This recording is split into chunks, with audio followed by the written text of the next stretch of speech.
Hello, peeps. It's me once again, Danny. This is my show, Comic Chat. Sunday. Today is Sunday, 6 p.m. Eastern Standard Time, so that can only mean one thing. It's equilibrium time. Equilibrium is a show that consists of me and Terrance, and now our partner in crime is Jason Miller. We're doing the show, and let's bring it on without further ado. What's up, Terrance? How you doing, sir? I'm all right, man. How you doing? All right. And Jason, what's going on, bro? What's up, guys? How you doing? All right. Before we get into the show, I'm gonna do what I always do, and is say thank you for joining the show. This is the first time viewing this channel. Please subscribe to my channel, which is Comic Chat. I'm looking to get 1,500 subscribers. I need to get that before. Well, I'm trying to get that before Father's Day, which is the Thursday in June. Also, please hit the notification bell because I don't want you to miss any material that I upload. Also, I want to ask you to please hit the notification. I'm sorry. Please give me a thumbs up. Like my material, and please leave a comment. If you leave a comment, I promise you, within 48 hours, I will check it and read it. I try to check mine daily. Every time I see a comment and I have not left something to it, I always leave a comment because your comments and your input is very important to me. Trying to think it. Yeah, tomorrow. It's gonna be a special show today. You know, Sundays at 3 p.m. Eastern Standard Time. I have my show with Sean Stackhouse and Chris Knight called The Rule of Three. Today that was canceled, postponed due to Chris was under the weather. But tomorrow we will have that show at 7 p.m. Eastern Standard Time. And also at 9 p.m. Eastern Standard Time, we have my regular show, which is called The Chaotic Conversation. So it's probably going to be back-to-back shows involving me, Chris, and Sean. So if you want to view some very good content, get some laughs, here's some very interesting questions involving Marvel, DC, sci-fi, anything pop culture. Please tune in between the hours of 7 and 9 p.m. Eastern Standard Time be on the Real Review 3000 at 7, which is Chris's network, with Chris's channel. And then here on my channel, Comic Chat, which is called, and my last show is called The Chaotic Conversation. So if you're not doing anything, please try to catch those two shows tomorrow. And without further ado, we're going to go into this show. Like I said, it involves me and Terrance came up with the idea of equilibrium. And now we, good friend of ours joining. This is the 5th day the three of us have been streaming. It looks like I'm going to give a certain person on the panel 15 hours of streaming. So he needs to be happy with that and start bugging me about 10-hour streams because I'm actually giving him 15 hours more than what he asked for. So I think that's more than fair. Danny, you're kind of breaking up a little. No. I am? Yeah. Okay.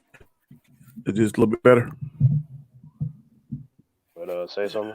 Is it better now? No, it's still breaking like up a little bit. All right, let me try something.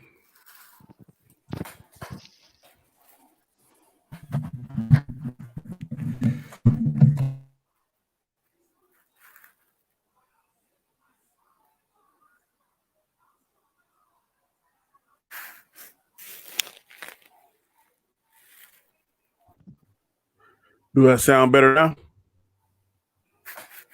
Talk again? Do I sound better now? It sounds better, but it looks like the mic is not synced for some reason. Hold on.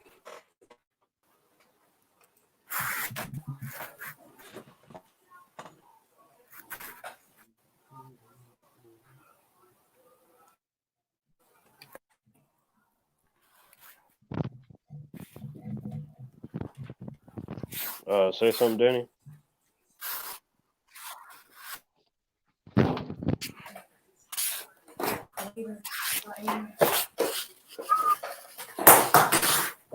Sorry. Do I sound better? Does that sound better? Still the same.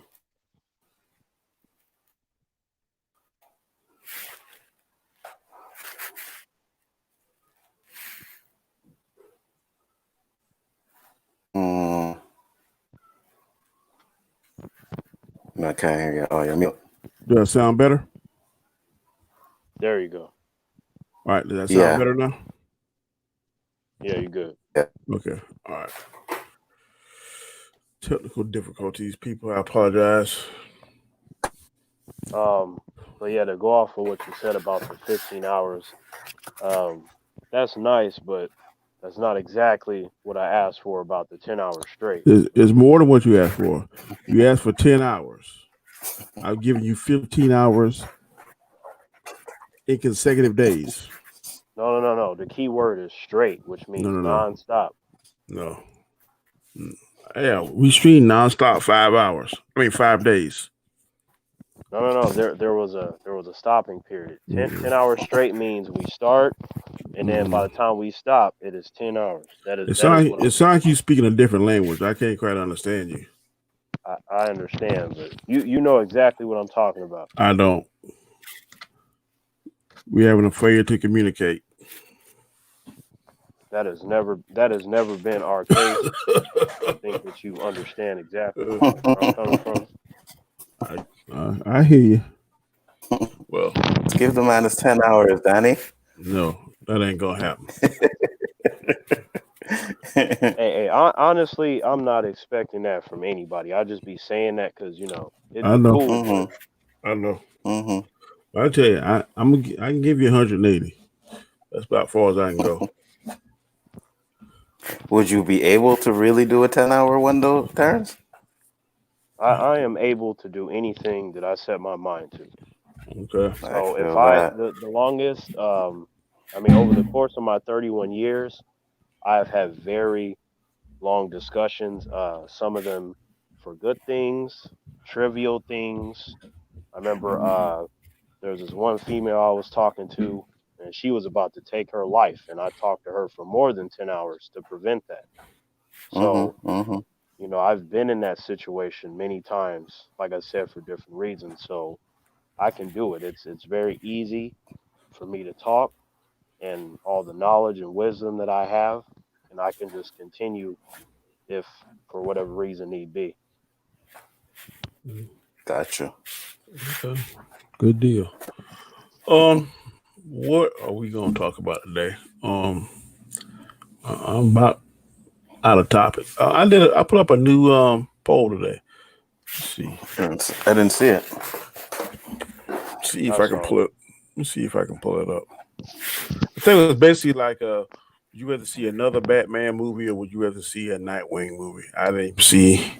We can see what people said. Let me see if I can see what's being said now. Let's see how it's looking. How it's looking.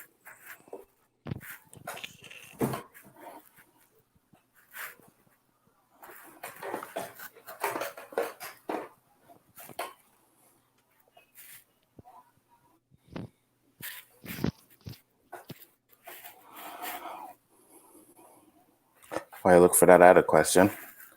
Because we was thinking Terrance was talking about Mr. Manhattan yesterday. You watched the Watchmen series yet? Yeah, I You saw it when talking? it first came out. Yeah. Did you like it? I did. So did I. So did I. I am based on what I'm hearing. It seems like black people like it, and white people don't. Mm-hmm. Mm-hmm. Well, I think here's the thing. Um, it depends on it really is a case by case basis. Like whoever is giving their opinion, what you have to do is find out what they know. Like for me, for example, I read the graphic novel, I watched the theatrical cut of the movie, the ultimate cut of the movie, the director's cut, the behind the scenes stuff, the Tales of the Black Freighter. They had a interview with the original Night Owl in the context of the Watchmen movie universe that expands the lore. And then I watched the show. So the show itself is different in the sense that it's sort of a sequel to the movie and the graphic novel, but then it's not at the same time, but then it's also something new.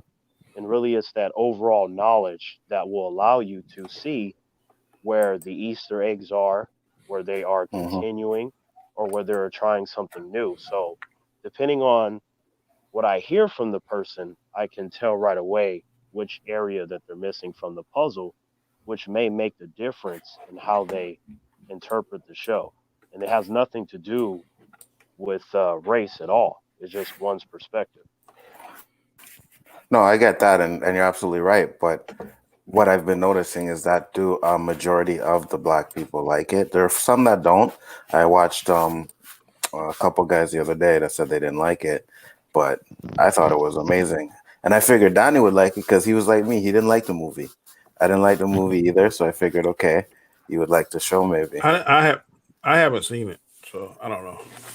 I The didn't care for the movie, movie. It never Neither really. did I I. saw the movie one time just because it was there and everybody was talking about it, but it's not one of my favorites. Yeah, me the I've had the neither. movie, name like I've had the the name movie's like good. top 50. I tell you this, I like Guardians of the Galaxy better than I like that. No, That's good. Me for too. me, definitely not. Watchmen. I remember when they were saying that it was coming out, and it was something that I heard of, and I hadn't read it. And my friend, he had the graphic novel, so I borrowed it from him, and I read the storyline a week before I went to the premiere. Went to the premiere, and I'm like, this is the exact same thing as what I read. I mean, to a T, from the Hmm. way the characters look, and the opening sequence where they were showing the Minutemen all the way up to the present day with the Watchmen and what happened to President Kennedy after he met Dr. Manhattan. I'm like, this is one of the best openings to any comic book movie I've ever seen. The fact that they were able to tackle the complexities of the Watchmen comic book and turn it into a movie is that's a hard thing to do. And they did it with style and grace, and I was just really just kind of dumbfounded at how good it was. And then when I got to the ultimate cut and the director's cut, all the stuff that I wanted to see, they gave me there. The only thing that was different was the ending, and Hmm. I get why they changed it, but the ending had an intelligent spin on it. So fans of the Watchmen graphic novel, in terms of if they like the ending, really would come down to taste. So Watchmen, um, like I said, it's considered to be the best graphic novel of all time. It won a bunch of awards. A lot of people have tried to copy it and failed. It has a lot of intelligence to it. It makes you think. Usually, when I read comic books, they don't make me think about anything. They're just cool. They're just characters fighting. You don't think about anything. So Watchmen is that rare gem in the sea to where even fans that are biased towards Marvel, they actually respect that. And I'm like, good. That shows that even with their bias, they can appreciate intelligent writing when they read it. So I love the Watchmen movie. I watched it when it first came out, wasn't a fan. But after the series, I watched the series and I was trying to go back. I said, let me go back and watch this movie. Because, sometimes you got to watch something twice to know if you really like it or not. And the second time I watched it, it was a little bit better than the first time, but I still wasn't really a big fan. For me, I've never had to watch something twice to know if I like it. Like if I like it or dislike it the first time, that's what it is. Period. Mm, Um, so the Watchmen movie for me, um, it's like a million times better than the show. The show is nowhere near as good. However, the show succeeds, in my opinion, in the sense of taking something as complex as Watchmen and telling your own story while trying to still incorporate things that fans of that enjoyed. I'm like, that was mm, a tall order, and they did a pretty good job considering. Because even I was kind of a little bit hesitant. I'm like, you should have just did the movie, but in a TV show format and explore Rorschach and the comedian and Dr. Manhattan. So there was only one thing about the show that I didn't like, which was the ending with what happened with Dr. Manhattan. I'm mm, just like that would never happen ever. mhm, Doesn't make any mhm, sense. I'm like that is one of mhm, the most hacked characters that I've ever read about, and they just got rid of him like he was an average Joe. That shit was mm. stupid, but that was the only thing I didn't like. Yeah. Um, as you can see here on the poll, the question I posed was, would you rather see another Batman movie or Nightwing movie? And you can see it's overwhelmingly Nightwing. I would definitely want to see another Nightwing movie. In fact, as I was going through the images from my thumbnail, I saw the image of the guy that plays Kylo Ren, Adam Driver, I think his name, was being Mhm. considered to play Nightwing. I could see him as Dick Grayson. So maybe that'll come to pass one day. I'd like to see a Nightwing movie. You know. Um, Yeah. If well, they get the right person, it would be awesome. Hmm. here's the thing. In terms of a Nightwing movie, of course I would like to see it and I would want it to be good, but I'm never gonna want to see Nightwing over Batman. That's never gonna happen because Batman is my favorite superhero. I want to see him before anyone else. But like with Nightwing, it's like you can do a great Nightwing movie, but he's a character that you should build up to. Like the best example of that I've seen is in Titans, the show. Like Titans, you have Dick Grayson. He's broken away from Batman, and it's been years. He's a detective. He's starting a second Titans team because the first team that he tried to put together, the Titans, it failed. He's learning from his mistakes. He has to deal with Trigon, Raven's father, and then he has to deal with Deathstroke and what happened when his interactions with Jericho, when that went bad, to piss Deathstroke off. And then he becomes Nightwing. And when he does, it's epic because it's well deserved. It's a build up. It's not just like, here I am, and then that's it. So um, if they do a movie, I would then be comparing it to what they did in Titans in terms of the approach. I think the approach is important. Gotcha. Well, I don't care how they'll do it. I'm just saying I'm not against what you're saying. I'm just saying I would like to see a Batman movie. I've done seen 6 or 7 Batman movies, and Batman 2 is my favorite DC character. But if they say, okay, we're gonna go a different direction and do a Titans, Nightwing, Batwoman, Damian Wayne movie, I'd be all for that. Because any part of Batman's family, I'm interested in. I am too. The entire Bat family is huge, whether that be Dick Grayson Robin, Dick Grayson Nightwing, Jason Todd Robin, Hmm. um, Tim Drake Robin, Barbara Gordon, Batgirl, Cassandra Cain, Batgirl. It doesn't matter. Even like Luke Fox, Batwing, Damian Wayne Robin, it just doesn't matter. But like in terms of Damian Wayne, it just is so random. And I'm just like, it will not have the weight that it's supposed to have. Because I'm like, how are you going to have Damian Wayne, who's like one of the most recent Robins that happens to be Bruce Wayne's son, and you haven't even done a proper Batman movie to connect that? That would just seem so out of place. So that's why I'm saying, like, you can do it, but you need to have some kind of a build up to it, so that way it can be more satisfying in the long run. You think of some kind of a structure to it, even if it's its own thing. You kind of act as like, whether you want to make a trilogy or even go a little bit beyond that. I don't care if it's like separate or if it's connected to the DCEU, but you need to have structure when it comes to the Bat family, because in terms of comic book characters, DC, Marvel, Image, Valiant, whatever you want to name, the Bat family is the like essential characters that they're under a microscope. Everybody is paying attention anytime that you use any of those characters. So you have to do it right. There's no time for forced, awkward, sloppy material. If you're going to do it, you take your best shot and make it count. Because if you mess it up, you're not going to be able to do them again for a long time if you mess them up. Yeah, Yeah. they can introduce him into a Batman movie and then, give him his own spin-off. First of all, we got to find out who owns the damn property, because a lot of times you think it's because it's a DC character, DC owns it. I don't know.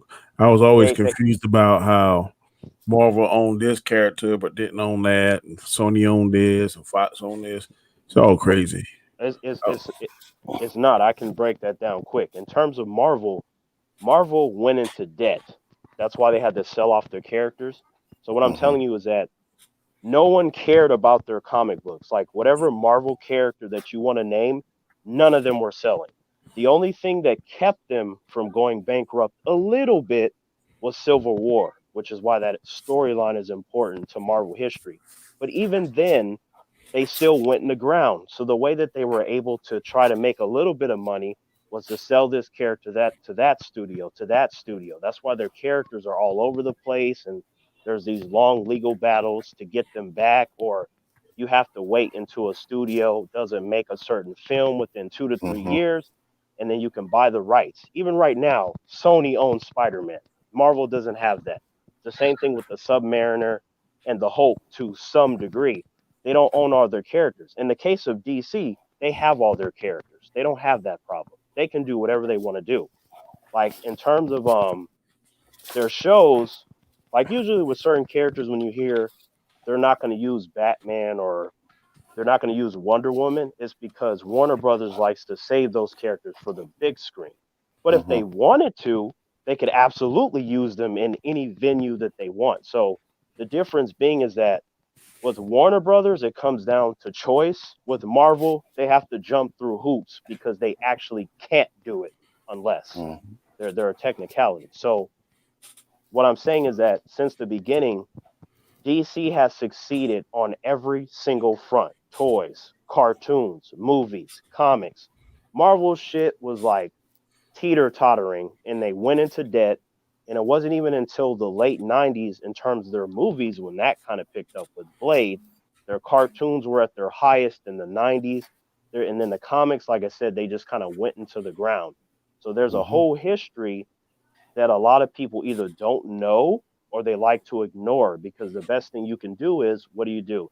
You focus on what's current.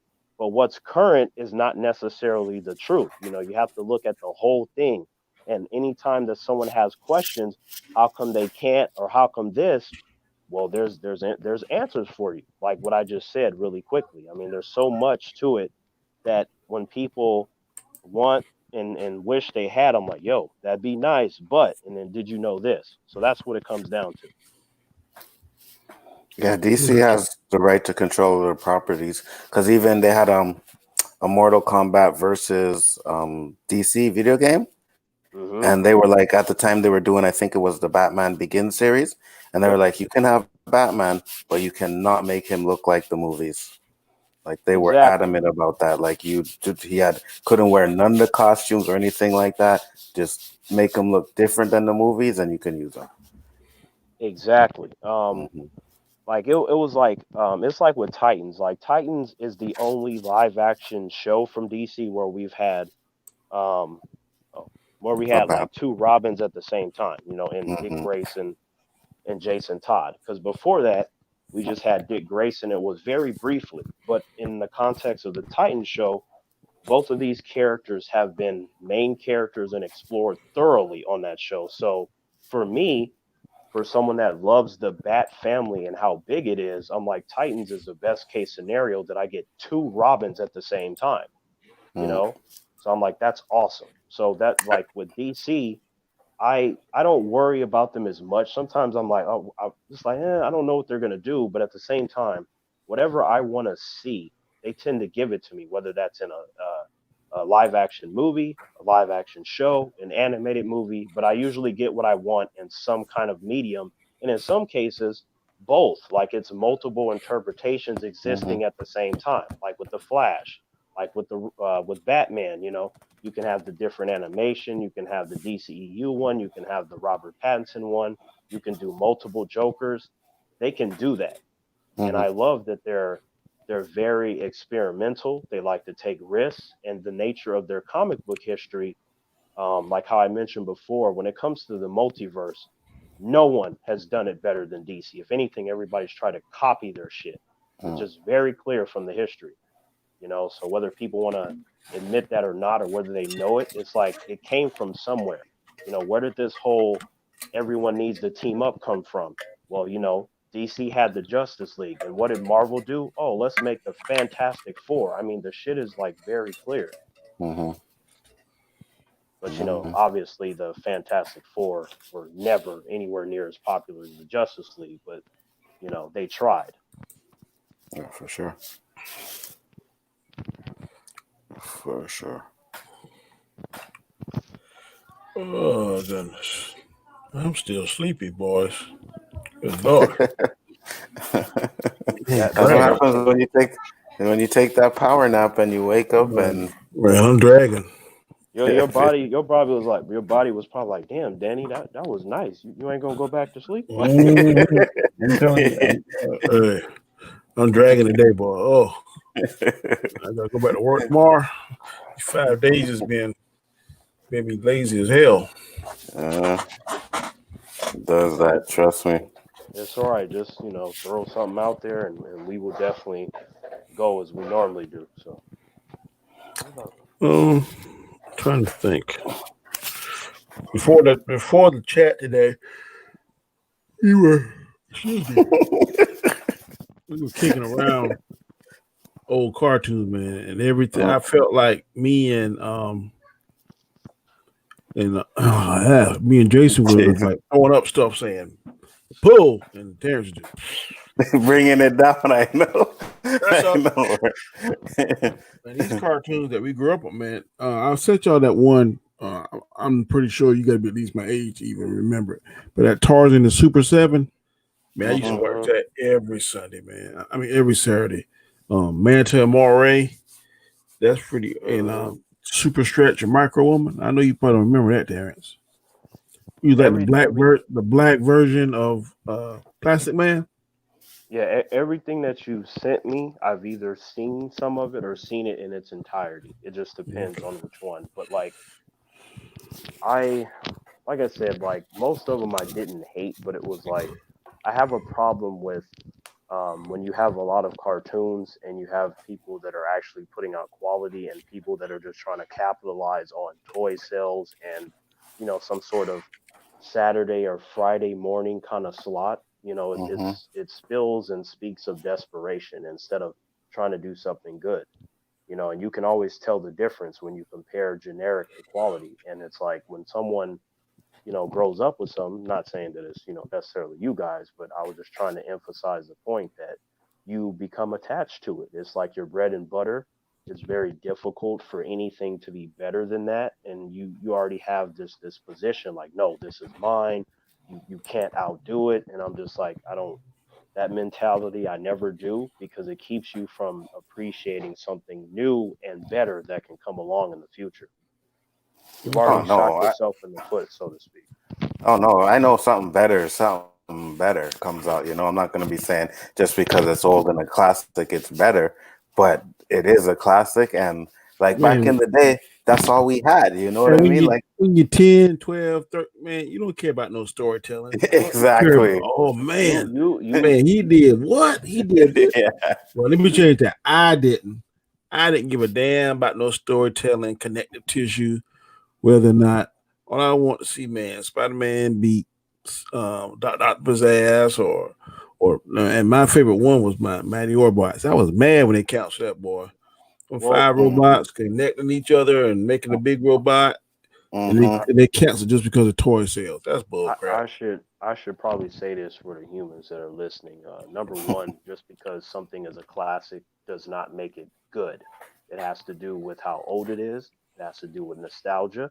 It has to do with recognizability, but it does not necessarily equate to equal or quality of a show.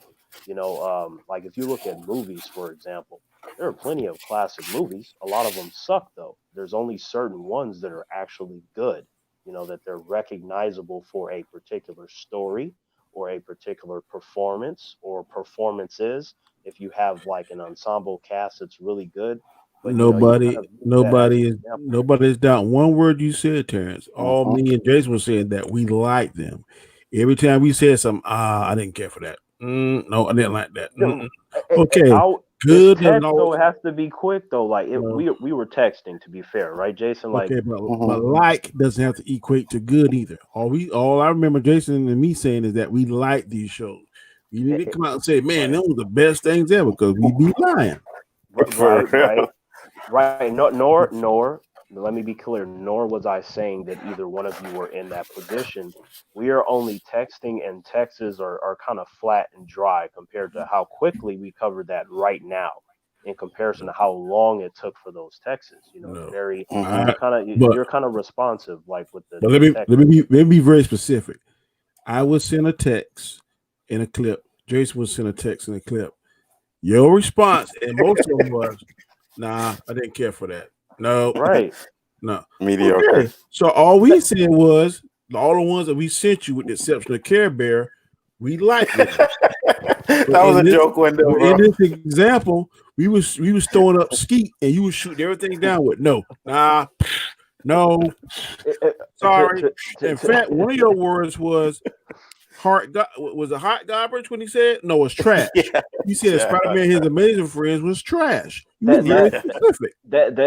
that was with that one specifically. I was like, yeah, no. See, the rest were like I didn't care for, but there were a couple of them where I'm like, no, that was horrible. Because look, like I said, with the like specifically with the Marvel cartoons, their epitome is in the '90s, not before, and not even after. Like the Incredible Hulk one, it was okay, right? Like I didn't have a problem with it. I was just like, this is just not what we should be getting. It's fine, but we're gonna get something better. And then the whole Spider Man, like that was okay too, but the intro was better than the show All I itself. said You was know? I agree with you. That the show I did not like. I didn't like the voice actor. I didn't Mm-hmm. like the graphics. It was definitely uh drawing cartoons 101. But all I said on that was, man, that beat is hitting. That's all I said. Right, And I will right, right. always say that, boy. That beat, But dunk, dunk, dunk, dunk, dunk, dunk, dunk, dunk. I can hear that shit all the time. That shit, I, I that I might be got my you. ringtone next week. I got you. But to be fair though, like again with Texas, I usually respond rather quickly because if I spend like look how quickly again we were able to discuss this. If I were to type that out, it would take way too long, and by the time I even get halfway to my first point, there's already a new point to address in a way that you Well, can't quickly do. So that's how I tend to do that. I got you. Um, let's see what this Simon Sonagui. Mm-hmm. He said, "What are your guys' thoughts on the Ezra Miller situation?" I don't know if y'all watched that, but basically he was over in Iceland, if I'm not mistaken, some one of those cold ass countries, and it like he was outside with a fan, and it looks to me like she was running towards him, kind of imitating the way he was running in Justice League.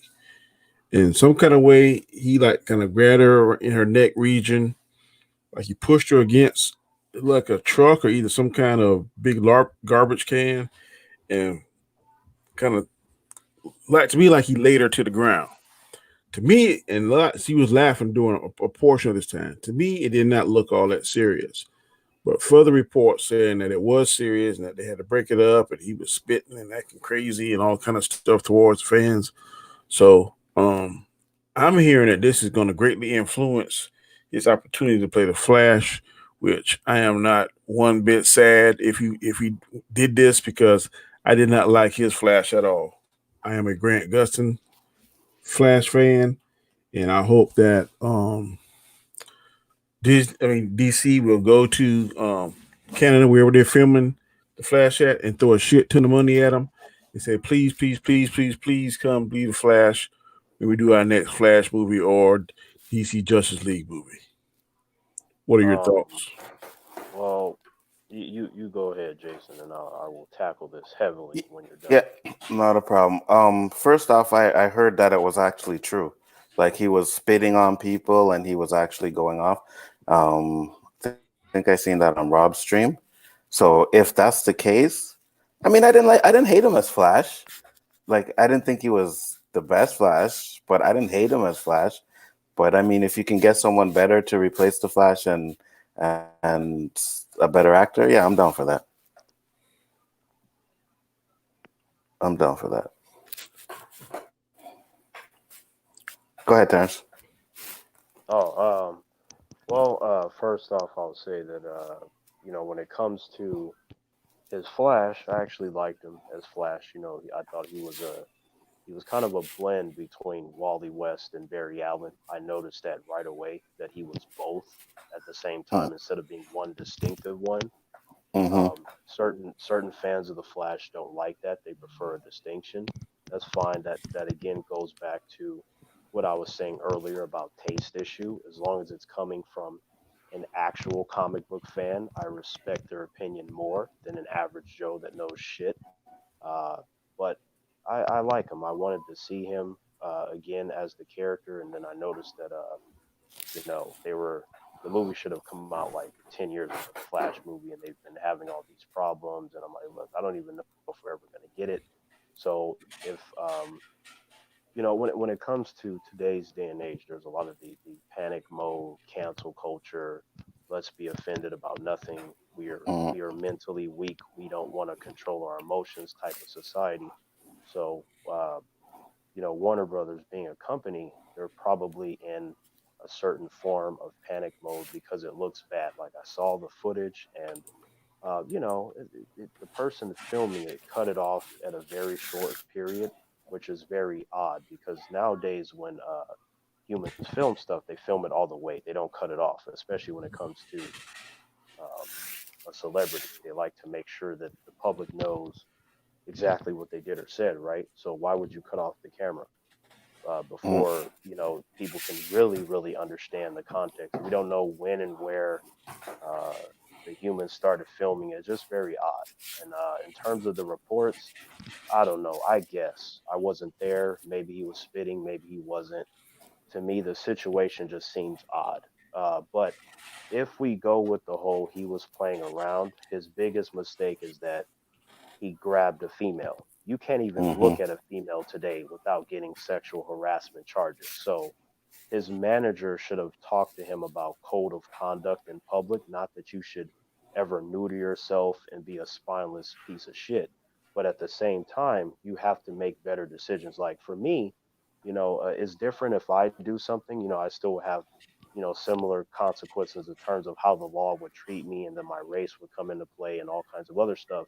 But in his case, he's a legitimate movie star. So there are so many cameras on him in a way that they're not on me. No one gives a mm-hmm, shit about me. But Ezra mm-hmm, Miller, he goes to the store. People are like, Ezra Miller's here. They're paying attention to everything. So if mm-hmm, he grabs a female, playing or not, you will have a lot of humans that are like, oh, he grabbed her. You shouldn't play around like that. She's a mm-hmm, woman and all this stuff, and it's a PR nightmare. So if you were to make another Fantastic Beast movie and you have Ezra Miller there, or you were to go ahead with the Flash movie, or have him in another movie as Flash, the PR nightmare would be bad. Like, oh, so you condone mm-hmm, violence against females. So I already know the kind of mindset that a lot of humans have. A lot of them do not care if it's legitimately true. They just kind of go with the headlines. They're very robotic in the way that they conduct themselves because they kind of feed off of each other like parasites or something. They don't think for mm-hmm, themselves. Like if you watch people's videos on this Ezra Miller situation, they all sound the same with the exception of a few. They all say the same shit. Like they all gathered in a circle and now they're just like, okay, this is what we're going to do. They're operating off of a script. That's what it seems like. So for me, mm-hmm, I'm like, look, as an actor, I definitely like him. I think that he is talented and he has the potential to get even better. He has a certain charm about him, which it's like when he comes on screen, it's like for me, from what I've seen when I compare him to other actors, it's like you want to like him, you want to believe in what he's doing, and you believe that he's going to bring a unique approach to it because of number one, who he is as a person, and how he chooses to perform as an actor. You know, so I think the situation is unfortunate, but playing around or not, either way you slice it, it's like he's going to be done just because there is a female in the situation. If he would have did that to a male, sure, he probably would have been in trouble, but nowhere near as bad as it being a female. And yeah, anyone for that sure. that hasn't been living under a rock, if you want to act like the situation would be the same, then I'm gonna call you a fucking idiot. Period. Mhm. I agree with you. And even if, like, let's say the woman was to come out and say, no, it's all a joke, it's still like, okay, you made a joke about beating up on a woman, right? So either way you put it, it's still not a good look for him. Let me tell you how that's a little different. I will point to a real situation. Chris Hardwick, the guy that hosts the Talking Dead, which is a talk show that comes Hmm. on after Walking Dead. They have the Yeah, I celebrities watch on it all the there. time. Yeah, see, so Hmm. you know what it is, Danny. If you don't, it's just where they talk about the episode after it is aired on AMC. I've seen it. He for like it was maybe I don't know a year or two ago, whatever.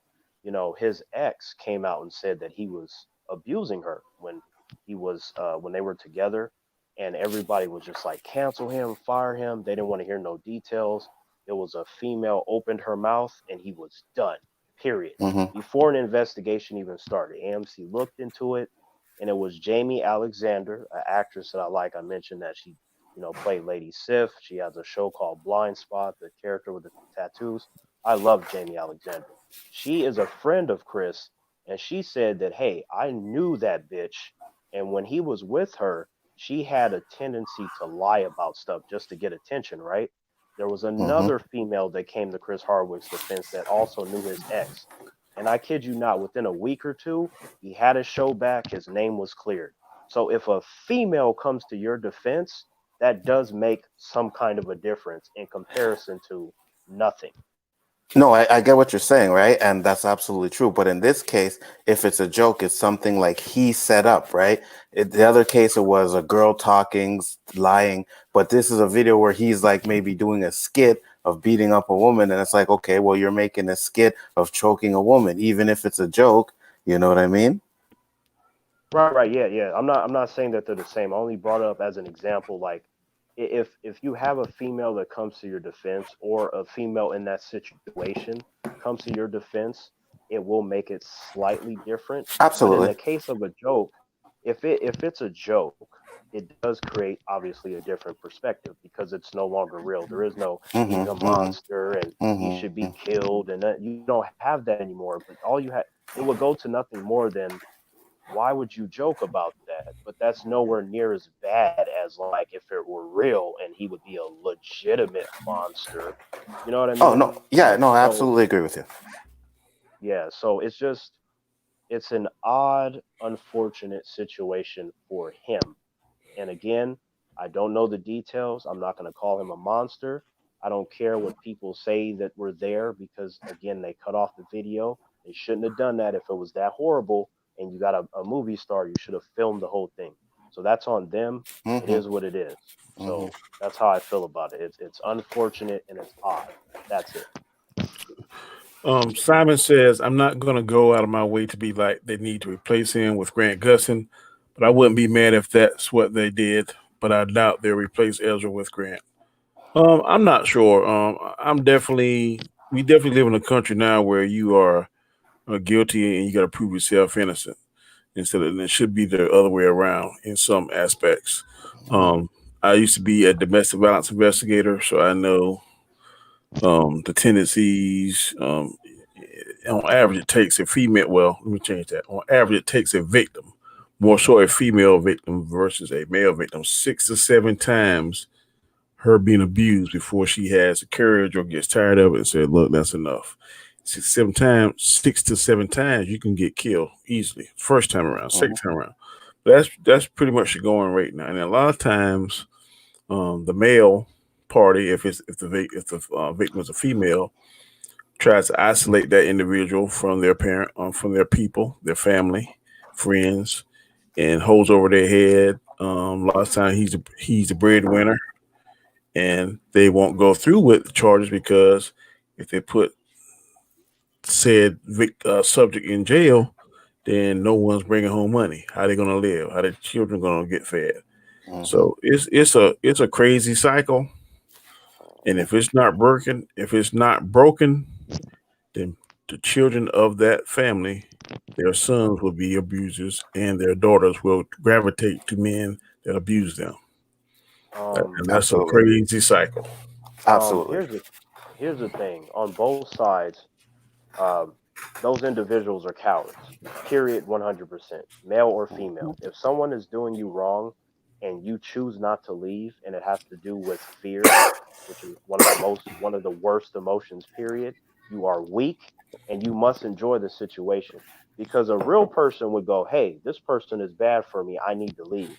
Yeah, I don't care what the situation is. There's no excuse for that. Like I remember Yeah, getting into so many conversations with people that are getting hit, specifically females, right? And I told them all the same: stop being weak and leave him. No, but I love him, and he doesn't love you. He's using you as a punching bag. Get a spine and leave him. Oh, I can't. Okay. Next thing you know, some months pass by. We have the same discussion again. If you're not strong enough to handle it, do you want me to handle it since you're not strong enough?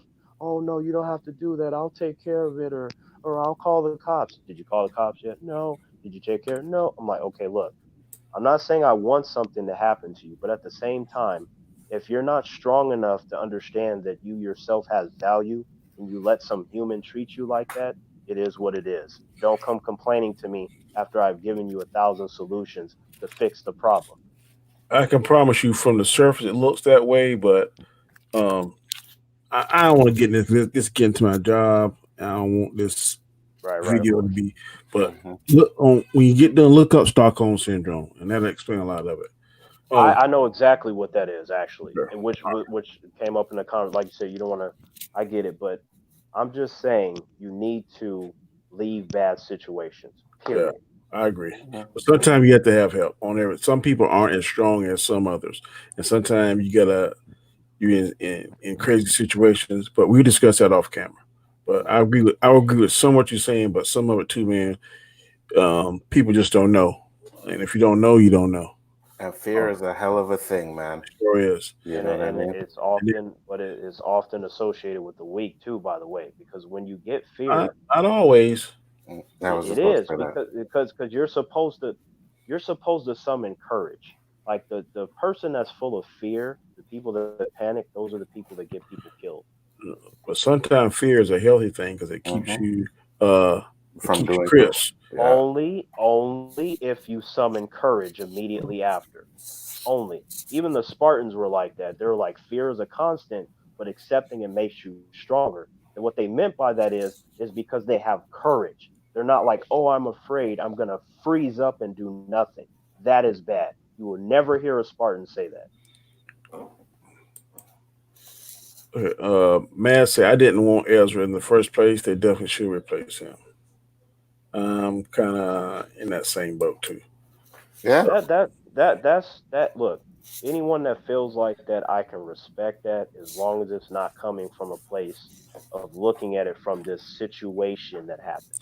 I'm As looking at long it. as it's I look, saw his Flash in his costume, and I saw Grant Gustin's Flash in his costume, and I just don't like. I like Grant Gustin's take on. I think Grant Gustin studied the Flash character more so and better than Ezra Miller did, in my opinion, based on looking at the two products, just an eye test. maybe that is the case. I wouldn't count that out at all. However, like this goes back to again something we discussed a few moments ago. There are two different interpretations of the Flash, and they were written that way on purpose, so that way you can have something to go to. It's like some people really love Ezra Miller's Flash, even more than Grant. A lot of people love Grant, but a lot of people love Ezra too. So either way, no matter which one you like, they both still exist. So you get to pick and choose. I'm one that likes them both, but obviously I like Grant more. But it's just Grant is at least a specific one. He's Barry Allen. He's in a show that's written to explore the Flash character in a way that Ezra Miller is simply a combination of Flashes that has existed in other people's movies. That's a huge difference. Simon says Spectacular Spider-Man is my favorite Spider-Man cartoon, and to this day, I'm still angry at Gut Council. I like the more adult Spider-Man. I've always have. Um, that's why I don't hate Tom Holland, but I prefer Andrew Garfield Spider-Man over his. Just my Really? just my personal preference. Okay. I think I told you before, Danny, that I love Andrew Garfield's Spider-Man. Amazing Spider-Man 2, the movie is horrible. sloppy and rushed. But the first one I thought was a good start for a reboot. Right? I'm like, Yeah. okay, I like this, but You got the I wrong will person say, to play Electro. I did not like the way Jamie Foxx took on Electro.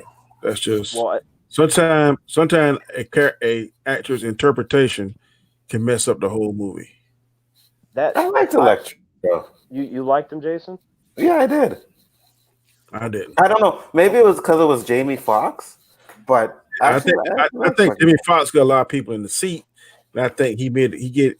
I think in theory it's kind of like how Terrance said how if a Dwayne Johnson is in Mm-hmm. your movie's gonna make more money. I think they were trying that same thing with Jamie Foxx, but all the electros I've seen, he never was goofy before he became Electro. They had him goofy and acting all fool and clumsy and Well, klutzy acting and stuff.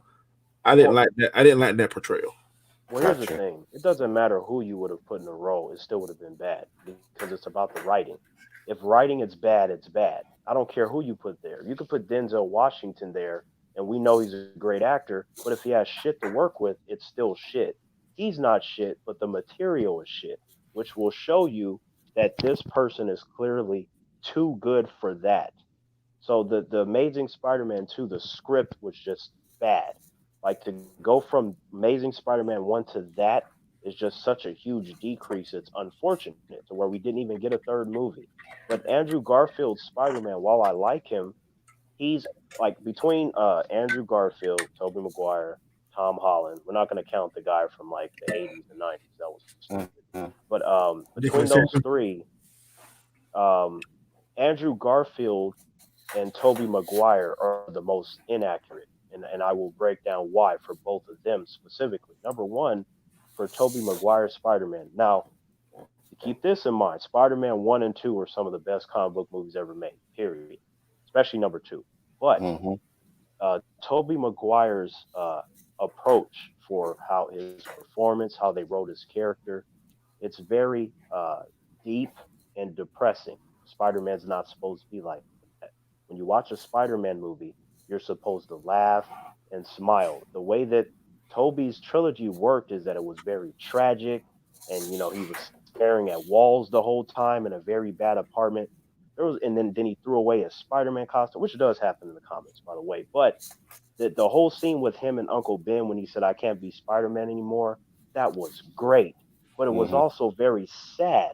So that's the nature of the whole trilogy. You have compelling storytelling, and usually when you get compelling storytelling, more often than not, that equates to very thought-provoking, very sad, depressing content because it's not silly. So that's inaccurate. That's not Spider Man. That's only Spider Man in particular moments of a comic. But then after that, he's joking, he's funny, and he uses that as a defense mechanism to hide the fact that he's always afraid every time he goes out there and fights Green Goblin, Octopus, and so on. And then you go over to Andrew Garfield. His Spider Man was number one, he was really handsome. This dude looked like a model. Like so when they try to sell to me that he was being bullied and stuff, that didn't work because of how he looked. That didn't work like that. But aside from that, his personality, he was very confident in the beginning, very very confident. On top of that, he was very aggressive in terms of like remember the subway sequence? Mm-hmm. Yeah, that was you remember that, Danny? Like that So he was when looking for the lizard.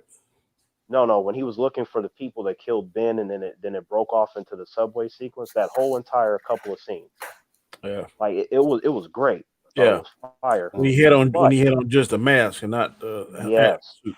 yeah, like that. It was great. It was real good. But he was really aggressive. Peter is not aggressive. Like he was the most aggressive Peter that I've ever seen.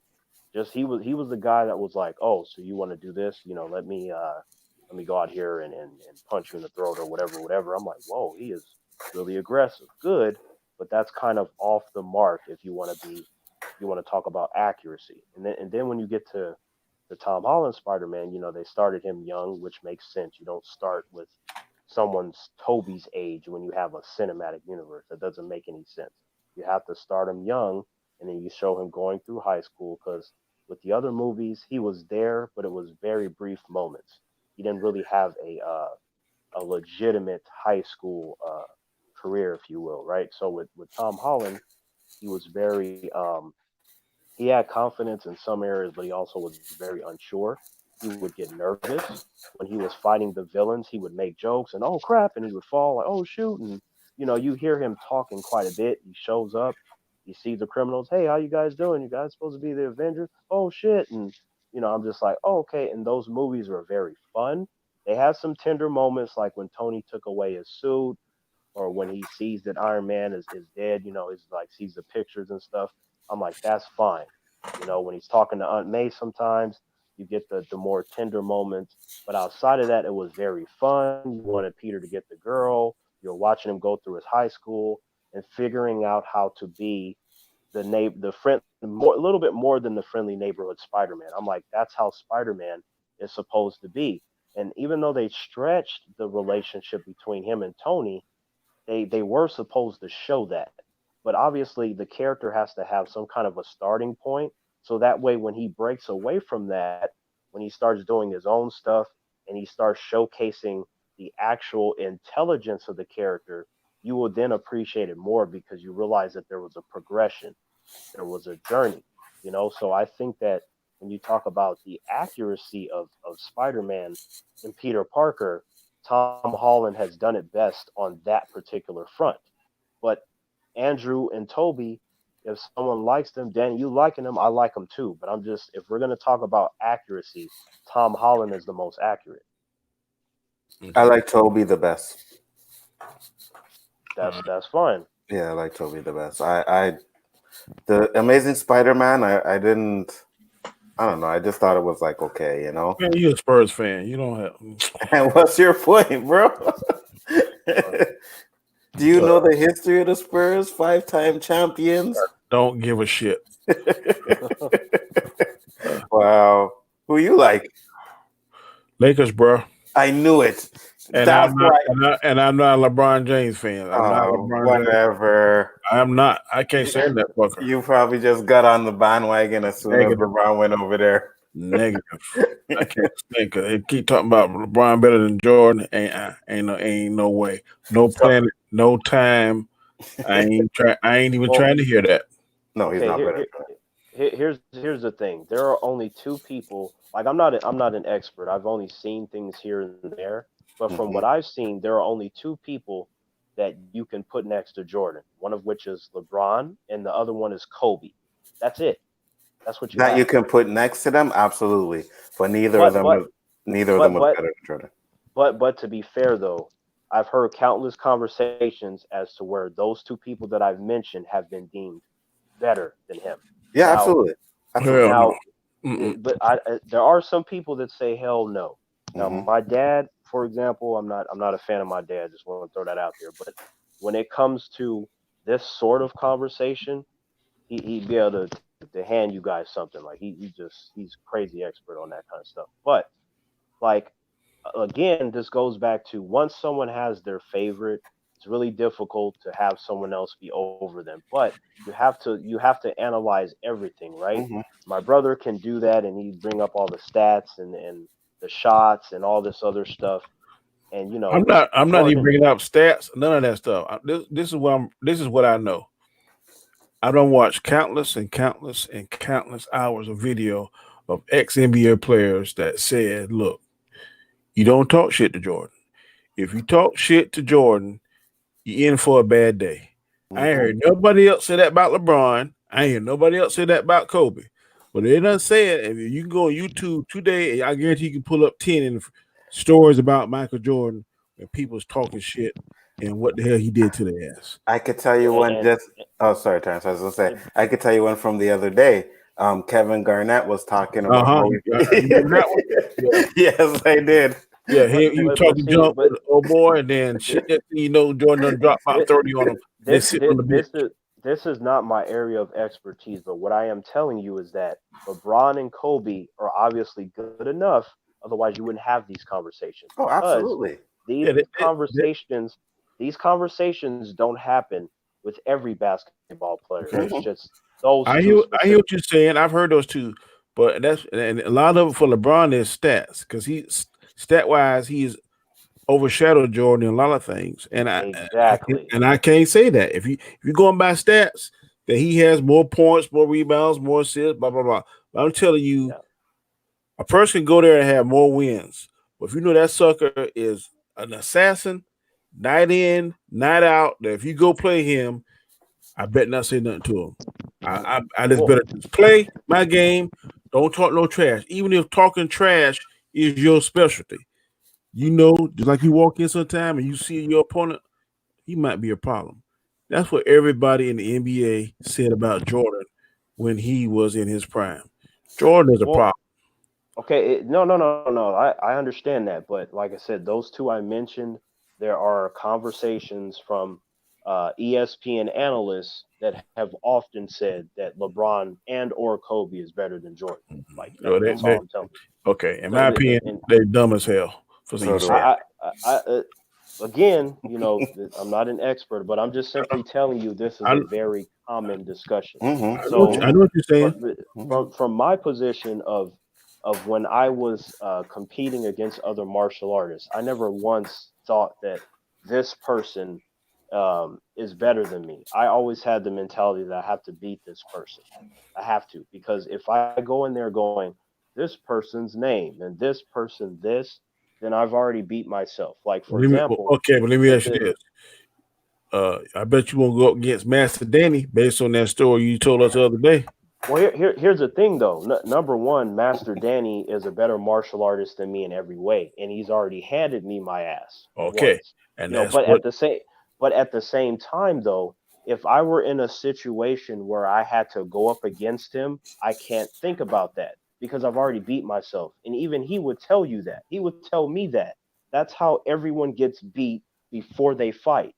The Amanda Nunes and Holly Holmes that beat the piss out of Ronda Rousey. They didn't give a fuck about who she was. They're like, I am who I am. I'm gonna go in there and fuck her ass up, and that's exactly what they did. The same thing happened to Tyson. The same thing happened to anyone that was on top when you had a person that had a certain amount of skills, but more importantly, their mind was in the right place. You can win or lose before you get into that ring. Well, that's If true. you lose, fine. If you lose, fine. But what you should never do is give your opponent your opponent a pedestal to sit on. You should It, never do that. if you go into a fight or a basketball game or anything thinking you're gonna lose, then you're gonna lose. Right. But And see the difference between basketball and fighting is that usually fighting has it's a one-on-one. it's more physical. You're gonna get Yeah, yeah. hurt. You know Mm-hmm. what I'm saying? Like your thinking can get you put in a wheelchair or any number of horrible scenarios. You Mm-hmm. know. Plus, it's So one-on-one. Basketball is a team game, so if one person's not doing good, another person can step up. Yeah, I understand that. I'm just saying in right. general, you can't go into something and have a mindset that you're gonna lose. Okay. No, you're supposed to be positive, and Mm-hmm. I Okay. like how a lot of stuff I'm saying is going full circle to our current discussion about you cannot be weak, you cannot be cowardly. You have to tackle everything with a positive mindset. That takes it's a choice. You know, humans like when they're born, right? Some humans they obviously they don't have parents, but they're raised by someone, right? A grandmother, uncle, adoptive parents, or maybe a gang takes them in, but whoever is essentially looking after you, they are going to teach you either weakness or strength. And if they don't do that, then you're going to learn it. But then it comes down to choice. Like my parents, the way they raised me, I do my own shit. I don't even agree with most of the shit that they taught me. In fact, I reprogrammed myself to get rid of it because I thought a lot of it was weak bullshit and it didn't work for me. But that comes down to choice. Life is about choices. And a lot of humans, the way they are, they choose to be that way. You have to choose to be strong. I'm not talking about you can lift weights and kick people and beat them up. I'm talking about your mind. Because see, look, like say if I were like I was gonna start my own dojo and shit and train a bunch of humans. That's not gonna happen, by the way. But let's just say I was thinking about doing that. If I had a bunch of people in the room, they're all strong and buff and all this stuff, and I don't know, say I do like a series of tests and ask them some questions. It's like, okay, you definitely seem to be strong, but let's say the skinny ass dude in the back, he's talking about oh yeah, I'm gonna do what I can to be the best student here. I'm gonna become the greatest fighter ever, and this and that. He's gonna jump on the grenade like Captain America when the rest of them ran like bitches and hid behind the Jeep. That is the person that I'm gonna pick over everyone else that seemingly looks more impressive because of the mindset. I can build up the body. I can teach him how to fight, but what I can't teach him is how to be strong. You can't teach people that part. Sometimes they have stuff in them already, and he would have exactly what I want. I'm like, the rest of you bitches can leave. This young man can stay. Okay. Um, the Amazing Spider-Man 2 is a modern day Batman and Robin. Okay. Mm, I don't. No, I don't no, no, see no, no, how. no, no, no, no, I don't see no, how. no, no, no, no, no, no, no. Hey, look. I am like the biggest Batman fan you're gonna talk to, but at the same time, there is no fucking way I'm gonna tell you that that is in the same league as Amazing Spider-Man 2 because the Amazing Spider-Man 2, the difference between that and Batman and Robin is that they tried something in the Amazing Spider-Man 2. Batman and Robin is so riddled with fails that it had to be done on purpose. It had to be because Sabotage the franchise. You exactly, know. like somebody just pissed all over it and set it on fire. The one scene in Amazing Spider-Man 2 with Gwen Stacy's death, that alone is hmm better than everything in Batman and Robin. hmm Every hmm single thing. I think that's one of the only. Well, like I said, I didn't really like the movie, but that was one of the only things I really like. When she died, I was like, oh, you know what I mean? I knew they were gonna kill her because of the comic and stuff like that, hmm but hmm I was like, man, that was Uh, deep. it was deep because I think when it comes to on-screen romances from comic book characters, usually I'm like, get that shit out of here. But Andrew Garfield and what's her name that played Gwen Green Stacy? States. Emma, Yeah, Emma Emma, No, no, Wat Emma uh, Watson. Emma Watson, uh, yeah, isn't it Emma Stone? Because Emma Watson is Emma the one from Stone, Harry yeah, Potter. right. Okay, so Andrew and Emma, their their on-screen chemistry for their romance is some of the best stuff I've seen in comic book movies. They put so many people to shame, including Because they were Tobey dating Maguire. they were dating off screen. Well, that was Oh, for a little bit, but aside from that, though, like there's a lot of people that are dating and married. That doesn't mean they can act. You know what I'm saying? Like there's a difference. Like when that camera starts, whatever's happening in your life doesn't matter. You have to cue in your acting skills, and their acting skills to eclipse a large number of on-screen romances from comic book characters. They're at the top. They're like the cream of the crop. They're way better than what I got from Toby and Kristen. I mean, that upside down kiss in the rain, that shit was fire. But I mean, outside of that though, I feel like Andrew and Emma, they killed that chemistry the whole time. Like it just was like fire the whole They time. I got was the like, wrong holy person shit. to play Mary Jane because she was not sexy at all. Who Kristen? Yep. yeah, I I don't didn't I think didn't so. I didn't I didn't have a problem with the way that she looked. She looked all right. No. Let's see. Trent, that's my son. Let's see what he says. Trenton says, "I'm the same. I just got to martial arts, having been in a ring yet because of the virus. One day I hope to fight in the ring to test myself. But son, let me tell you this: you can test yourself and do all you want to, but Dad shoots. Okay, don't think you become Bruce Leroy and try to come here and whoop my ass. But Don't hey, stand there. let me every time I hear that, I have to go to the one martial artist that I respect more than a large number of humans, and that's Bruce Lee. He said, if a guy has a 45, he could just pull it out and bang and settle it. I don't care how good you are, gun is a gun, bullet's a bullet.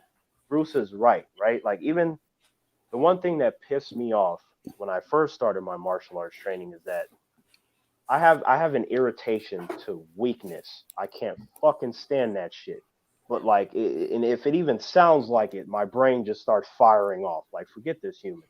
But my masters were talking about like, yeah, we're gonna teach you to deal with knives and guns and things of that sort. But if you can, you should avoid those situations because it would be easy for you to get killed. You get stabbed the wrong place. You get shot the wrong place. It doesn't matter what rank you are and how long, you're just dead, right? So I didn't take that the right way. I remember raising my hand like, what do you mean? So you're saying we should be cowards and run away from a human because they have a gun or a knife?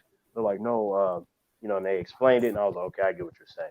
And ultimately, I was obviously wrong in that situation, but at the same time, naturally, though, despite what I was taught, when I've been in situations with humans with guns, the biggest example would be cops. I've had like 6 officers at one time point guns at my head and my chest.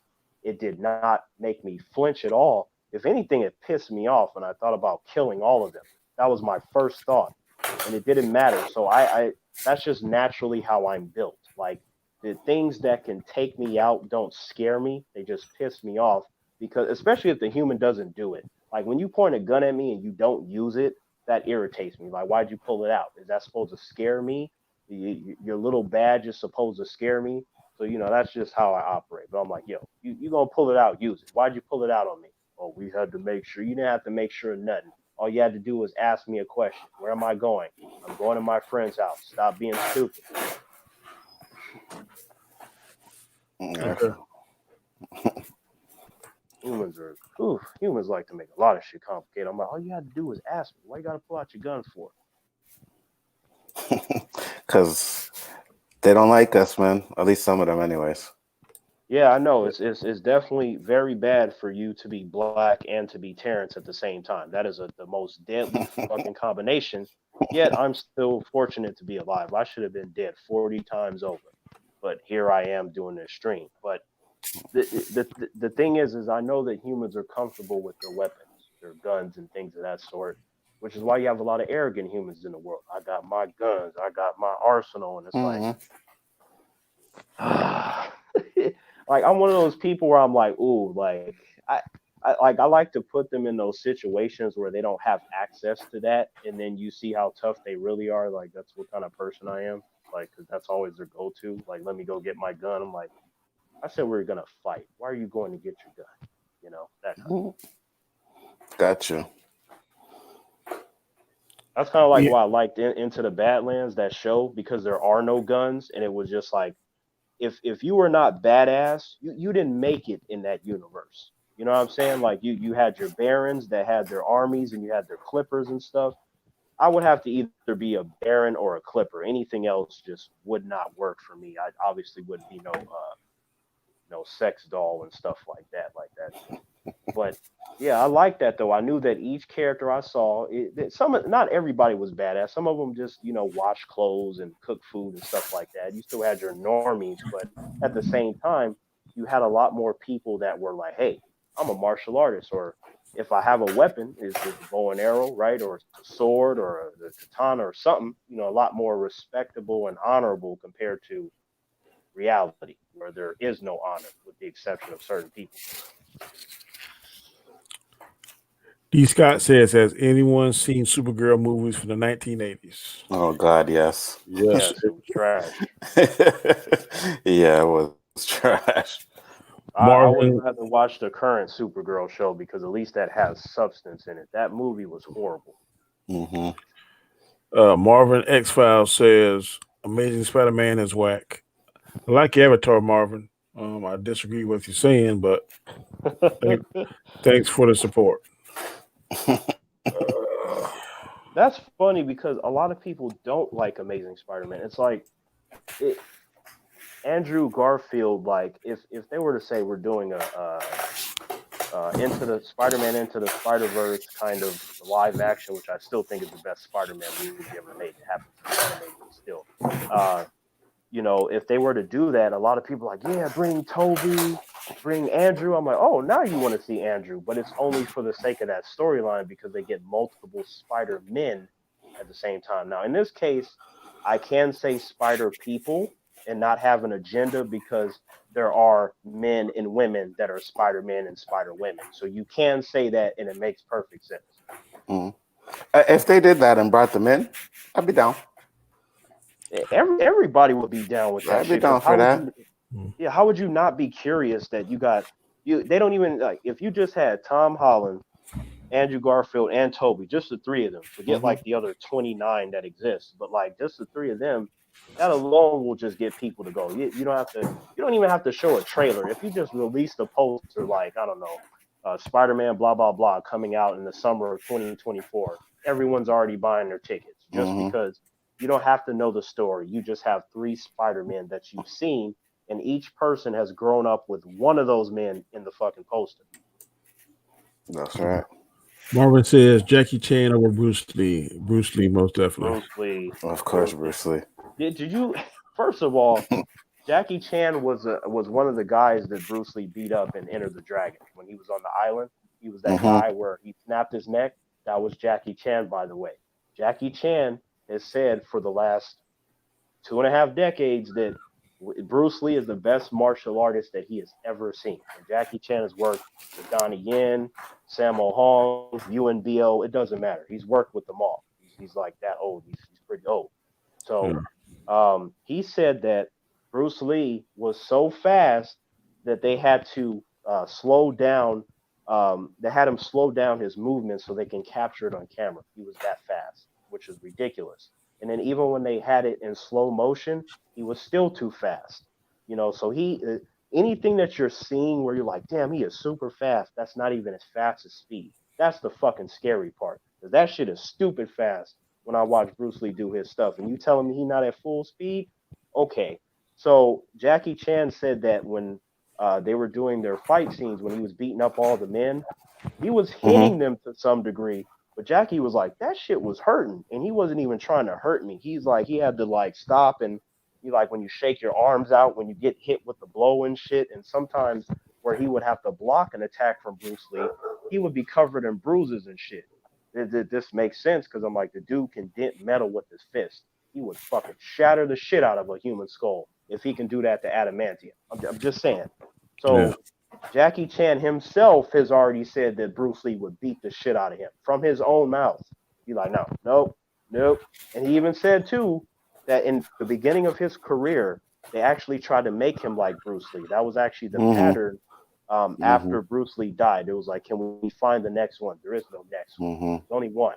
So they tried to make Jackie like that, and he had to tell the producers and the directors like, I can't be him. It's not working. I'm not strong. I'm not fast. I don't fight like that. I have my own style. Like I can do me.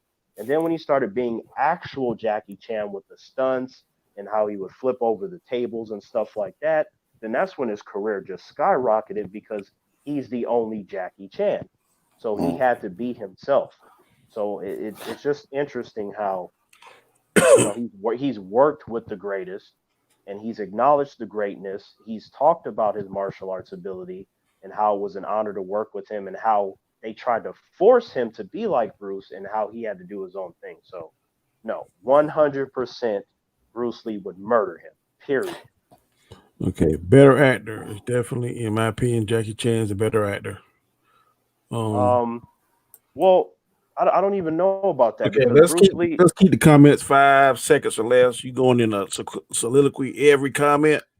all right, fair enough. But I don't even know about that because Jackie Chan does Jackie Chan stuff. Bruce Lee for every like Bruce Lee has been acting since he was a kid. That's actually when he started. Like he was working with his father.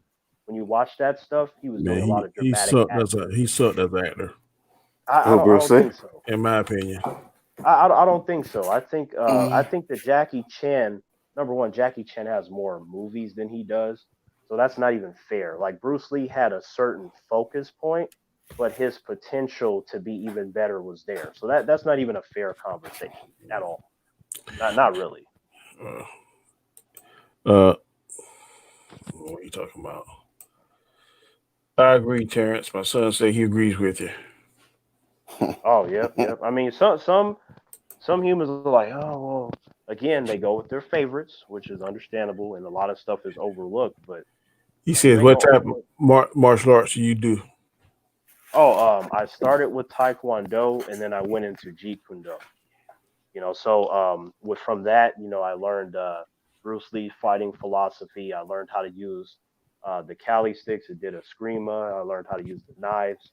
So I'm pretty good at fucking people up. I'm not like the best or anything, but I can hold my own. And then this was all at a time where I was, younger, smaller, and all that stuff. So me now, there's a lot more power and everything else. So I do pretty well for myself. But I would say that my roots are stronger in, Jeet Kune Do and a screamer versus something like Taekwondo. That was my starting point.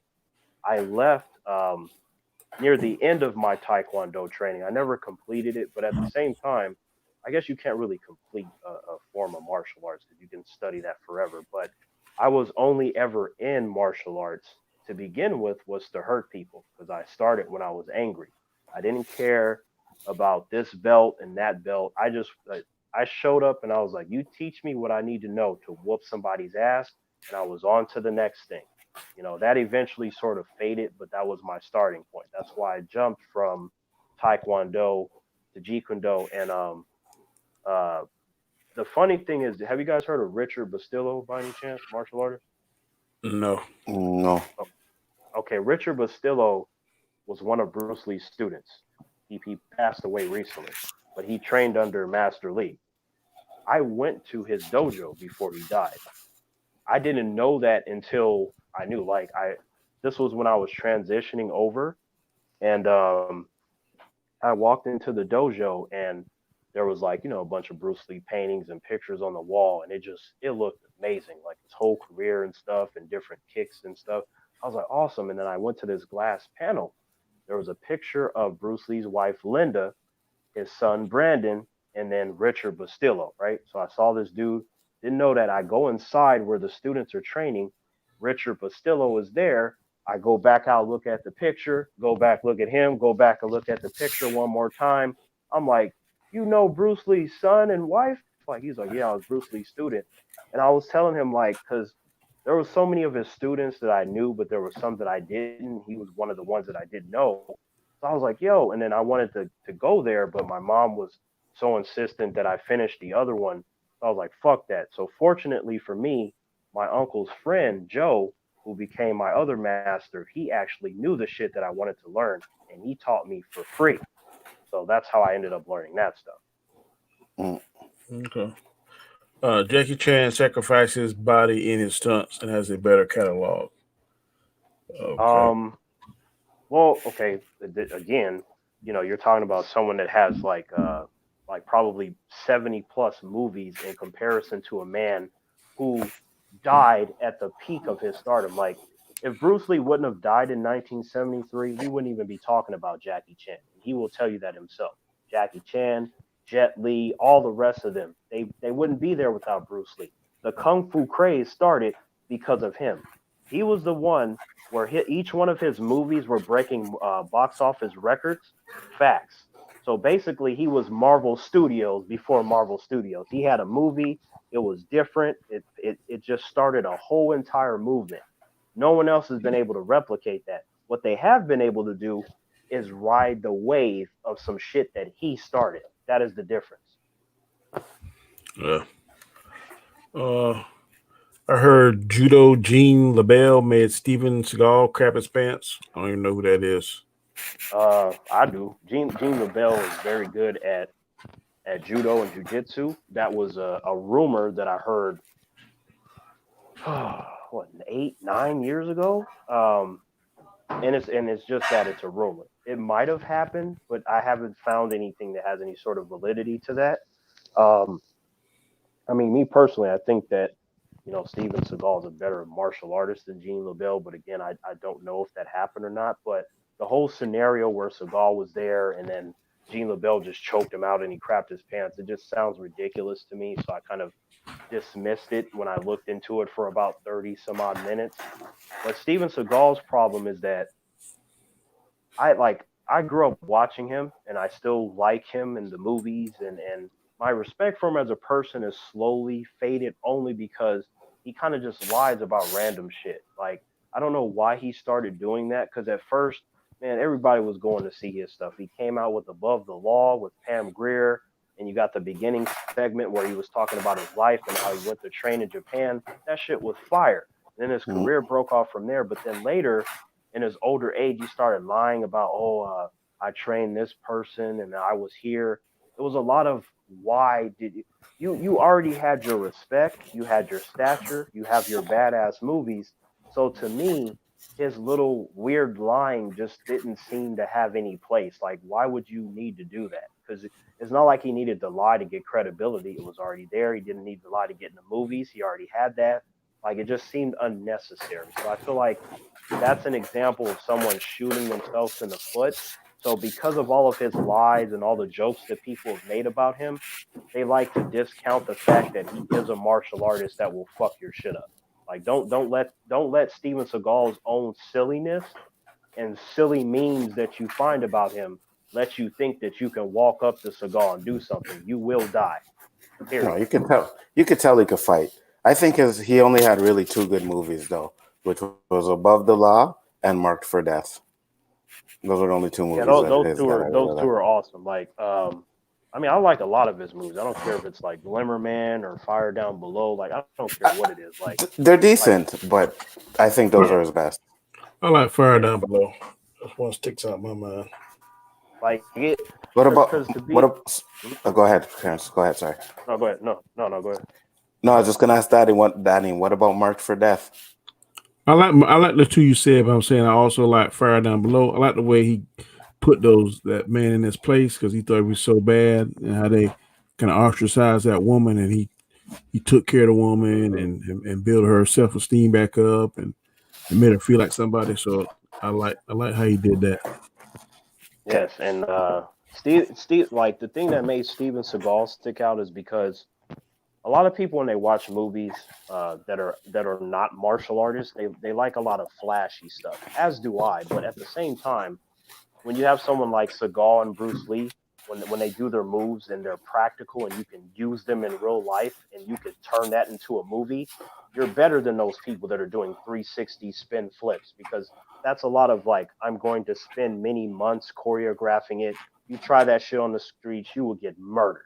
There's no way Mm-hmm. you're doing all that stuff. All that Mm-hmm. epic stuff that Scott Atkins was doing in Undisputed 2. It looks good on camera, but you try doing the flipping and jumping. I'm like, man, I will knock your ass out. You're not going to do that. He would have to use practical movements. And even Scott Atkins would tell you that he's not going to fight like that in real life. He's going to use his practical movements. There's a difference between on screen and real life situation. Yeah, Steven for sure. Seagal is one of the few where his movements are designed to break you. I'm going to use your own momentum against you. I'm going to break your arm. I'm going to break your leg. I'm going to chop you in the throat. I'm going to toss you out of a window. That shit, it made it have a raw feeling to it. And no matter who he fought in his movies, you believed he was going to whoop their ass because he had realistic techniques.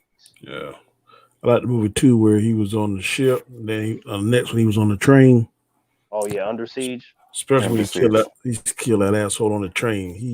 I hate that bad guy. Man, it was something interesting about Under Siege when I watched that with my uncle as a kid. I think it was my uncle when I first watched it. But anyway, I watched that and he's the chef on the cruise, and I'm like, first of all, if Steven Seagal is a chef, it don't matter. He's still the most badass dude on this ship. We got the criminals coming in, and Tommy Lee Jones was one of the main criminals. And I remember one of his henchmen said, "Oh, I'm gonna go take him out." Tommy Lee Jones's character looked at this motherfucker, and I was like, in that moment, it's like when you apply it to real life, right? You got somebody that has taken out a bunch of people, and you have this idiot over here talking about, I'm gonna go take this person out. The way he looked at him was so perfect because even though he didn't say anything, his demeanor was like, so you think you can succeed where these other guys got their asses whooped. You're an idiot. And then it just kind of moved on. But I thought that was an excellent scene. Yeah, that's a guy from Star Trek. O'Brien made that stupid Hmm. comment. My son Wasn't said, right? Oh, I was just gonna say, wasn't the bad guy not William Defoe? No, it No. was Tommy Lee Jones. Tommy Lee Jones. Yeah, That's it. yeah, Yeah, yeah. that's the name. Yeah, Tommy Lee Jones. Right. He said, "Cool, I didn't. I did karate, a little Muay Thai, and some kickboxing, and basically, I knew he did all that, boy. You see, he's going martial arts. I knew he doing all that shit. You Now, don't know what your now, sons be doing, bro? Nah, we live in different towns. My son's grown. Oh, okay. Your son's so yeah, grown. I Okay. like How know old is he, he? Shoot, 25 now, maybe 24, 25. Okay, mine's Yeah. 21. In terms of karate and Muay Thai and what was the other one? Kickboxing and On basic collie. yeah, yeah, I've definitely gone up against people from those disciplines. The again, I don't think there's any sort of superior style, but Jeet Kune Do, what Bruce Lee established is simply to be formless and shapeless like water, which means that you can adapt to whatever opponent you're fighting. So usually those people they had predictable patterns. People that do karate, there's a certain stance and so on. So their movements were very easy for me to read and they were kind of a joke to fight. I'm not saying they're all like that, but there's nothing like when you show up and I have a series of ideas in my mind what you're going to do. So it does vary from person to person, but being predictable, as any great martial artist would tell you, is really, really bad. Okay. Oh my God, you serious about cigar? Yes. Some of my favorite fighters are Benny the Jet and Pete Cunningham. You talking about Benny the Jet Urquidez? Oh yeah, that dude was badass back in the day. Like, ooh, his kickboxing skills. It was like Benny the Jet Urquidez and Don the Dragon Wilson. Oh shit! Like, let me tell you something. I remember when I think it was Wheels on Meals, like one of Jackie Chan's earlier movies. Like, I think that all of his movies that he made in China are quite superior to his American ones. His American ones are nothing compared to his Chinese ones. That includes Jet Li as well. Their Chinese movies are always better. I don't care what anyone says.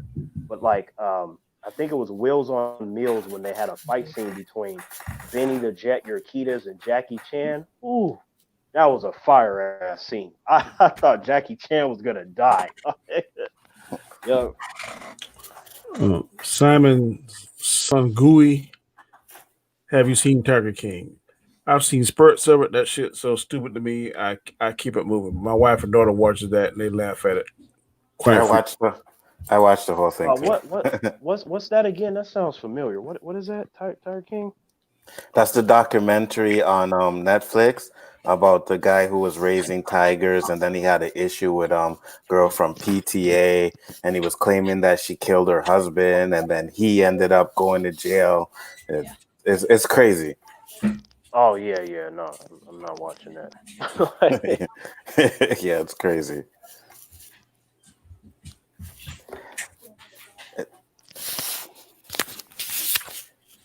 I actually finished this week of Clone Wars. Did you watch it?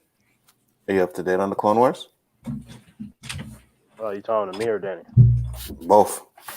Oh, I haven't seen any of Clone Wars. Oh, you haven't seen any of it yet? No, I haven't seen any of the. I've seen like scenes, but in terms of Hmm. like anything Star Wars animation, I haven't watched any of that. Like in terms of just sitting down and watching like seasons and stuff like that. Not interested, or just never had the No, time? no, there's an interest. I just haven't got around to it. It's Gotcha. just like one of those things. It's like for years. Like I think whenever they started doing that, I was aware of it, and then I think maybe I might have saw one episode of each, and then it just kind of like I fell off from Hmm. it, and I was just Hmm. doing other things. But no, there's definitely an interest there, so I'll probably get around to it at some point. I actually liked the last episode. It was pretty good. Last It was episode pretty of good. what? Clone Wars? Oh yeah, I thought it was the best one so far. Yeah, I did too. I like the way they showed Darth Maul and everything. Um, I liked it. I think it was good. I actually like the Clone Wars better than Mandalorian, to be honest with you. Oh no, hell no. Yeah, I Man, wasn't a big fan. I liked the Mandalorian's fire. Mandalorian. I liked it, but I wasn't a big fan. Episode that people say is filler was the one where he had to break into that prison. Yeah. With the two. That fight scene, man. Some of the dialogue just kills me, though, man. Um, Yeah, some of the dialogue they in kind that of just. stole from Transform. I mean, from they stole a scene from Terminator. Remember when Hmm. that BB-8 walked in the lava and he kind of, Yeah. you know, Hmm. that was straight Terminator when Arnold Schwarzenegger lowered himself into the Hmm. volcano. Yeah, I remember that. Oh yeah, you talking about when the droid? Um, Yeah. I Yeah, I was forget the watching young Terrance's dude's name. videos on it, and he was like, he loved it, and I was just like, yeah, it's No, okay. I think this season No, gonna be even I better. thought it was awesome. I thought the whole Hmm. season was gold compared Yeah, to for sure. those movies that we got. Oh hell no, way better than that shit. Oh yeah, Didn't well, it even need can't a compare Jedi. to them. Yeah, like if I had to say anything, I'm saying that's the best thing out of Disney Star Wars was the Mandalorian. Absolutely, You know. absolutely. It was from the first 5 minutes that I felt a certain way that I just didn't feel with the movies because I was always one of those people like I highly doubt that I will like anything that doesn't have a Jedi more than the stuff that has Jedi's in it. But the Hmm. Mandalorian character, their whole discipline and not removing the helmet and just the whole thing around the character, I thought was more badass than the movies. I'm like, this is a dude that I feel I can interact with and I'd be cool with him. Like that. That's how I felt. I was, hey, you got your stuff, I got my training. I feel like we would just be having interesting interactions. I'm like, hey man, I feel you. At least it shows that they can actually make Star Wars that doesn't need to necessarily have Jedi's and it be good. You know. We can thank John Favreau for that. Hmm. 100%. And I just have to say this about Force Awakens. I hate the fact that they made Finn a janitor. That bothers the shit out of me, bro. The man fan of what? Yeah. A janitor. Well, The hell you yeah. talking I mean, about? What do you mean? he's Finn is in sanitation in Force Awakens. When Han says, yeah, "What did you do?" He's like, "I'm in sanitation." And then in the Last exactly. Jedi, when she says, "Oh, how are we gonna get on the Death Star?" He's like, "Well, how about the guy who used to mop the floor?" Yeah, like dude, like Finn. Y'all joking now, Finn right? Huh? no, No, no. you don't remember that, Danny? I'm Go going back back to and what I watch it. said, How man. good? Y'all are mathematicians. I don't go there. I don't go there trying to figure out no damn trigonometry and all that shit. You don't have to figure it out. They have whole scenes talking about Man, it. Like, I'm not even worried about Finn. Finn is an afterthought in that whole series to me. I really didn't care well, yeah, for he's him. yeah. He was useless to me. Right, Um, but he could have been good. You know what I mean? Like in the in the He trailer. could have a schmutta. lot of He a wasn't. lot of characters could have been good, but like, look, Finn is nothing more than just to fill a quota. Hey, there's a black Hmm. dude right there. That's all he Right. is. He's a And then quota. they put him as a janitor. You know what I mean? The one Right. black dude in there, they want to say, yeah, he's a janitor. And I'm like, why do you need janitors when you have robots in space? Exactly. That's what I don't like amongst so many other things Oh is my that goodness. whenever they got the black character or the gay characters just to go, here I am. I'm like, stop Oh doing my that shit. God. Okay. Damn, have Finn be I'm important. going to Why is he here? stay off screen this entire stream. What y'all talking about now? I don't ain't even a blip on my radar. Doesn't bother you, Danny, at all? That don't bother me. I It's mean, I hear what you're saying now, and in the context of the real world, I can see what you're saying. But in the me sitting in that movie, sitting there analyzing and think, I didn't even know what his damn profession was. I was more focused about my. I'm gonna use Terrance word formulaic idea when I go see Star Wars. I want to see a lightsaber fight, a little bit of shooting into space. I don't care how good the plot is. Good guys in distress and good guys come out on top. That's what I'm looking for. Anything else short of that, I ain't sitting there like, damn. Finn stomped his toe. When he went through the Death Star and he got an ingrown toenail. Or you damn, know, Ray, you know, she lost 5 strands of hair when she was tussling with one of the Tusken Raiders. I didn't see that. no, And to be Like, I fair, I don't give a shit. most humans are like that. Most humans are like that. With me, it's natural for me to be entertained and to analyze at the same time. It takes no effort, and I mean and none. me, like I agree with you, Danny. But you forced that into the movie and had me saying, like, I turned to my son, I'm like, wait a minute, did they just say he was a janitor? You know what I mean? Like, you forced that into the movie. There was no need for that. So I'm why put that in there?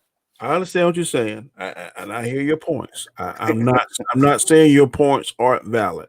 I'm Hmm. just saying in my life, what I do for a living, when I go to a theater, I ain't trying to make them two worlds meet. I feel you. For I two feel for you, bro. 2 hours, 2.5, I want to be in. When I saw Endgame, I was in Wakanda. I was on Titan. I was on each one of them planets, Vulmir. That where I was. I wasn't on Earth, and I wasn't worrying about earthly problems and earthly racism and all that kind of stuff. I was like, how the fuck these Avengers is gonna get over on Thanos? When I go to a movie, Mhm. that's what I'm immersed in. Unless the movie is specifically okay, a non-fiction movie. If it's a fiction movie, well, you change that. If it's a fiction movie, it's about a true story, something like that. No, let me get it right. If it's nonfiction, nonfiction is when it's true, correct? Mhm. Mhm. If it's true, Yeah. like when it's something depicting something. Let's just use, for instance, Malcolm X or anybody famous, and I'm trying to figure out whether or not that's accurate. Then I'm like, yo, I'm in full. Okay, what did he say? What did he do? He did this. But if it's something that's fiction and fake and fantasy, especially fantasy, if we got fantasy tagged on that shit, I don't care what that fucker was. Like in Django, I ain't give up. Uh-huh. Hey, I was cheering for Jamie Foxx when he was blowing him away. When it was Black Blue, But when yeah, he it's a killed great Samuel movie with a Jackson, great Yeah, it I was was. character. like, man, thank you. Do it You again. Yeah, it have was. It you was a have good movie. Can I you have rewind and do it genius again? level writing in Quentin Tarantino. I'm just saying, I don't go in there looking at all that stuff. I mean, I I okay. don't. if you bring it I to my Again, don't attention, either. I don't either. But when it's there, I can't avoid it. You know what I yeah. mean? Like I can. I'm. How long was that movie out? Huh? How long was that movie out? And it still bothers me till this Yeah. day, Just bro. like I texted today. I watched Doctor Strange yesterday. Uh-huh. I did not know there was two end credit scenes. How long Doctor Strange 2 been out? Two, When I three saw years okay, it, now. I was like, okay, what the but hell? How the hell did I miss this? but see, but again, I understand because most humans, it's either they're gonna go watch it, escapism. I don't operate like that. I go to see because I'm entertained, but I'm not trying to escape reality because I don't care about reality. So that shit doesn't matter. But my brain, in the way that I naturally operate, and on top of my training, I analyze a lot of things. It just comes naturally to me. It's no effort. So when someone says they're not trying, well, guess what? I'm not trying either. It's all natural. That's how I operate. Got you. I mean, personally, I know I nitpick sometimes, man, and I guess that was a nitpick, but Yeah, that was one you that should have threw me come right around out way the 3 movie, years bro. later, bro. Oh, you should have come kind of way 3 or 4 years later. Boy, Yeah, Well, right. see, that's well, powerful, there, boy. see, my thing is like, you got those humans on the side, like, man, not a big deal. It's fake. I'm like, yo, I didn't say it was a big deal, human. I'm just talking about the movie because it got brought up. Like, Mm-hmm. like, because at the end of the day, obviously, there's more important things in the world, but at the same time, because I don't give a shit about the world, I want to see a movie. Like, I don't care. I'm not saying that your points aren't valid. I mean, you have the right to your points, because I'm damn sure they had to feel like I'm a feel. I'm just saying, um, some people, in my opinion, when they go to these movies, man, I just don't get down there on the trigonometry and stuff. I'm there for basic math. 1 plus 1 is 2. 2 plus 2 is 4. 4 plus 4 is 8. I ain't trying to get no if 8 is 5 and you take that away and 2/3 of this. I, That is exactly why I use that word that you just started with. You're in for basic math. That's why I call it basic. If it's basic, it's basic. yeah. Okay. Trent said one of the most underrated, in my opinion, is Darth Crate. I don't know who that is, son. He was a Jedi Master in the Clone Wars, but became a Sith Lord and fought Luke descendants Cade Skywalker. I would have to talk to Robert about that because I am not that versed I don't in the know. Yeah, me details. neither. I have no Is idea. that from a book? Because if it is, I don't know. It probably is because my son he reads books like crazy.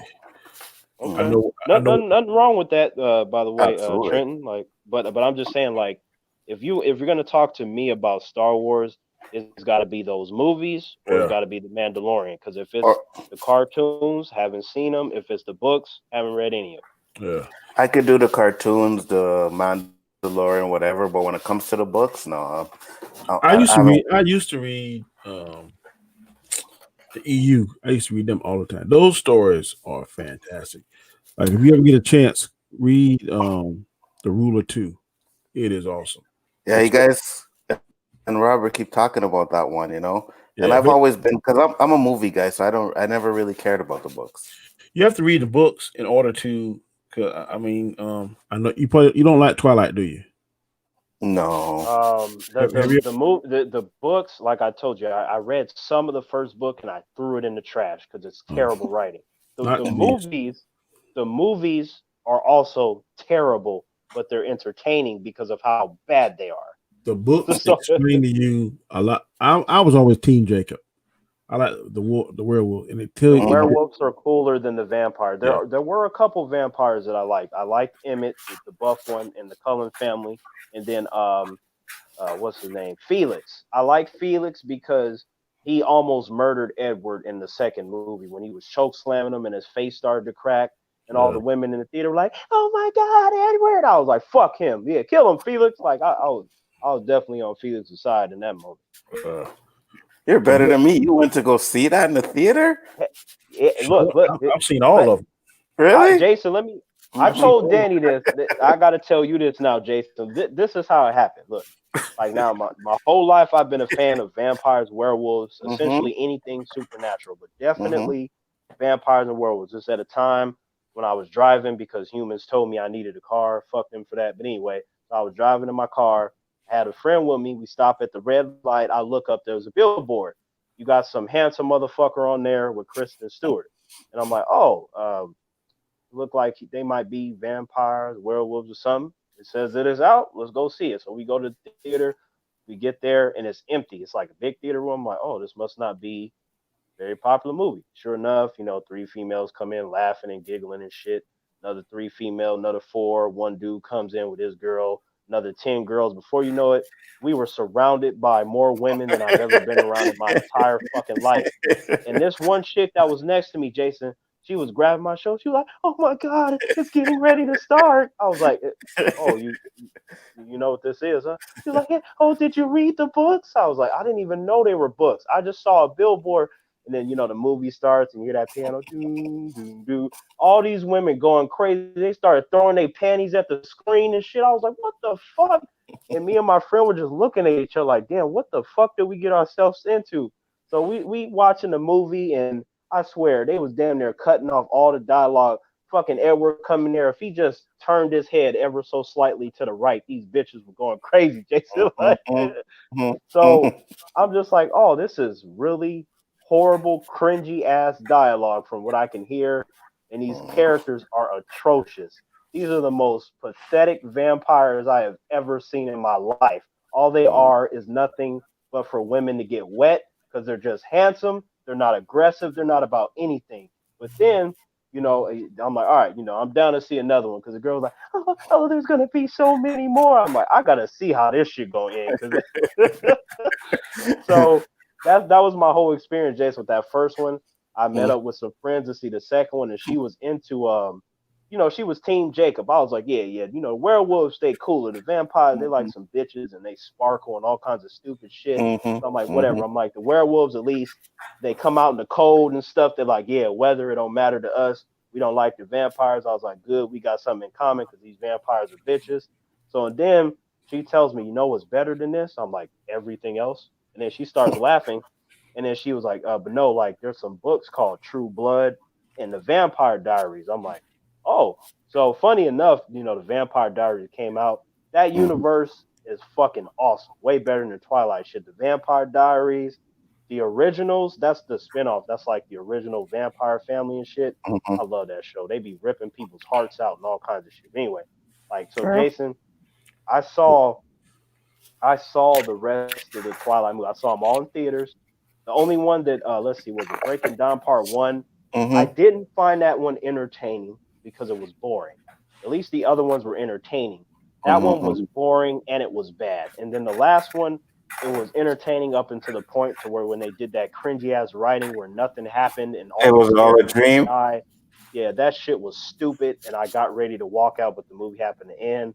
I Uh-huh. told the guy that was serving the popcorn, he was like, "I heard this one was a little better than the other ones because it had a fight sequence." I was like, "Yo, that fight sequence was fire," It but like was. this movie is trash. Like if the whole Yeah. series would have been like that fight scene, you would have a better franchise. This Mhm. franchise is only built off of girls throwing their panties on the screen and the fact that it has vampires and werewolves, but it doesn't have any substance to it. But Robert Pattinson is actually a good actor. Kristen Stewart can be good under the right direction. Otherwise, she's just horrible. But other than that, I'm like, yo, Taylor Lautner is a very good martial artist. I don't know if you guys know that. He was like training since he was 8. Yeah, I Yeah. do. Um, He's and on. he He's like Shark Boy. yeah, Remember he was that on Shark Boy. Yeah, I Shark remember that Boy shit. and Lava Girl? That Oh was a yeah. horrible movie. I He was definitely Shark yeah, Boy. that was a Oh. horrible movie. I remember that. But like It used to be a he TV show like Disney. Disney had that shit. mm-hmm. Yep. Oh yeah. Yeah, that I shit was remember the trash. movie. I didn't know they had a show though. Hey, Niner Zeno, is that Lion-O shooting a Kamehameha? Or is that Goku? Damn, that shit fire right there, boy. That His looked like avatar. a combination of Goku, Rose, and Goku. But Damn, that look like Lion-O. yeah, like he's talented. I saw his movie Abduction where he was doing some martial arts. The movie was bad, Yeah, I but remember that movie. it's I remember like that movie. his talent is better than him just taking his shirt off in Twilight. So I feel like he's one of the best examples that I can point to where he's like where they wasted his fucking talent. He's in like the most cringiest franchise ever. On top of they didn't utilize how beast he is. A lot of people don't know that he can whoop a lot of people's asses, and he's been training since he was 8. It's a And Spanish looking dude, right? yeah, Yeah. like I actually Yeah. met believe it or not, I met a dude that looked just like Taylor Lautner. I'm talking about everything, Jason and Danny. I'm talking about the hair, the eyes, the nose, the only and he even had the teeth, which was like when Jacob when he would get mad and he would start turning, he had them Mm-hmm. kind of pointy ass teeth. And I was like, when he came up on his bike, I was like, "Hey man, has anybody ever told you you look like Jacob from Twilight?" He started laughing. He's like, "Man, I get that every day." I was like, "Let me tell you something. If you were to put on a little bit of muscle and you go to any movie theater to watch those movies, I guarantee you will get more pussy than anybody." He started Dude. laughing. He was like, he was like, "Hey man, I thought about that too." I was like, "Hey, trust me, you look like one of them characters from Twilight. Oh yeah, them girls gonna be snatching your ass all over the place. I see why you like to wear a hoodie." I mean, for me, after Underworld, none of those movies can come even close. You know. No, I like Hell I, no. I like Underworld. I like all of them. The last one was kind of a stretch. Mm-hmm. Um, I'm telling you, Dracula Untold, man, that's in my top 5. That's what the. When that sucker bit his wife and really succumbed to. I'm gonna tell you the best vampire movie TV show. Y'all seen The Strain? No. I've seen a little bit of that, but I'll give you this, Danny, from the little bit that I've seen. I think the Strain has like some really epic vampire moments, but I think for me personally, one of my all time favorite TV shows. I'm talking about top 3 is Angel, which is a spinoff of Buffy. That is my go to vampire show. Period. Mm. That's my show. I think you like The Strain better, and I No, like The absolutely Passage, not. and I like The Passage. The Passage, Absolutely not. the Passage got snatched off too fast, but I think The Passage is how they're gonna do Morbius. The Passage, unfortunately, I love that show, but it just nobody watched it. That's why I got canceled. Yeah, I would rather watch The Passage than The Strain, but there is no vampire show that I will ever like more than Angel. Like the only one that really came close was the originals, the spinoff of uh of the Vampire Diaries, because yeah, them characters they be getting down, and then True Blood yeah. was True kind Blood, of up True there, True Blood was the shit when it was. The but books, but the books are better though. God, Really, I never watched True Blood. I feel like I'm missing out on these things. yeah, it's on HBO, man. It's like 4 or 5 seasons. Go check it out. but man, no, but Angel, like I said, Angel is my because it's like let me see, because my top 3 shows, Angel is my number 1. So Angel Investigations and Angelus and Spike and all that shit. That nothing's ever gonna top that for me personally. There are Mm. other good vampire shows, like in fact all the ones we just mentioned. I'm talking about no Twilight shit, but the other ones that we mentioned.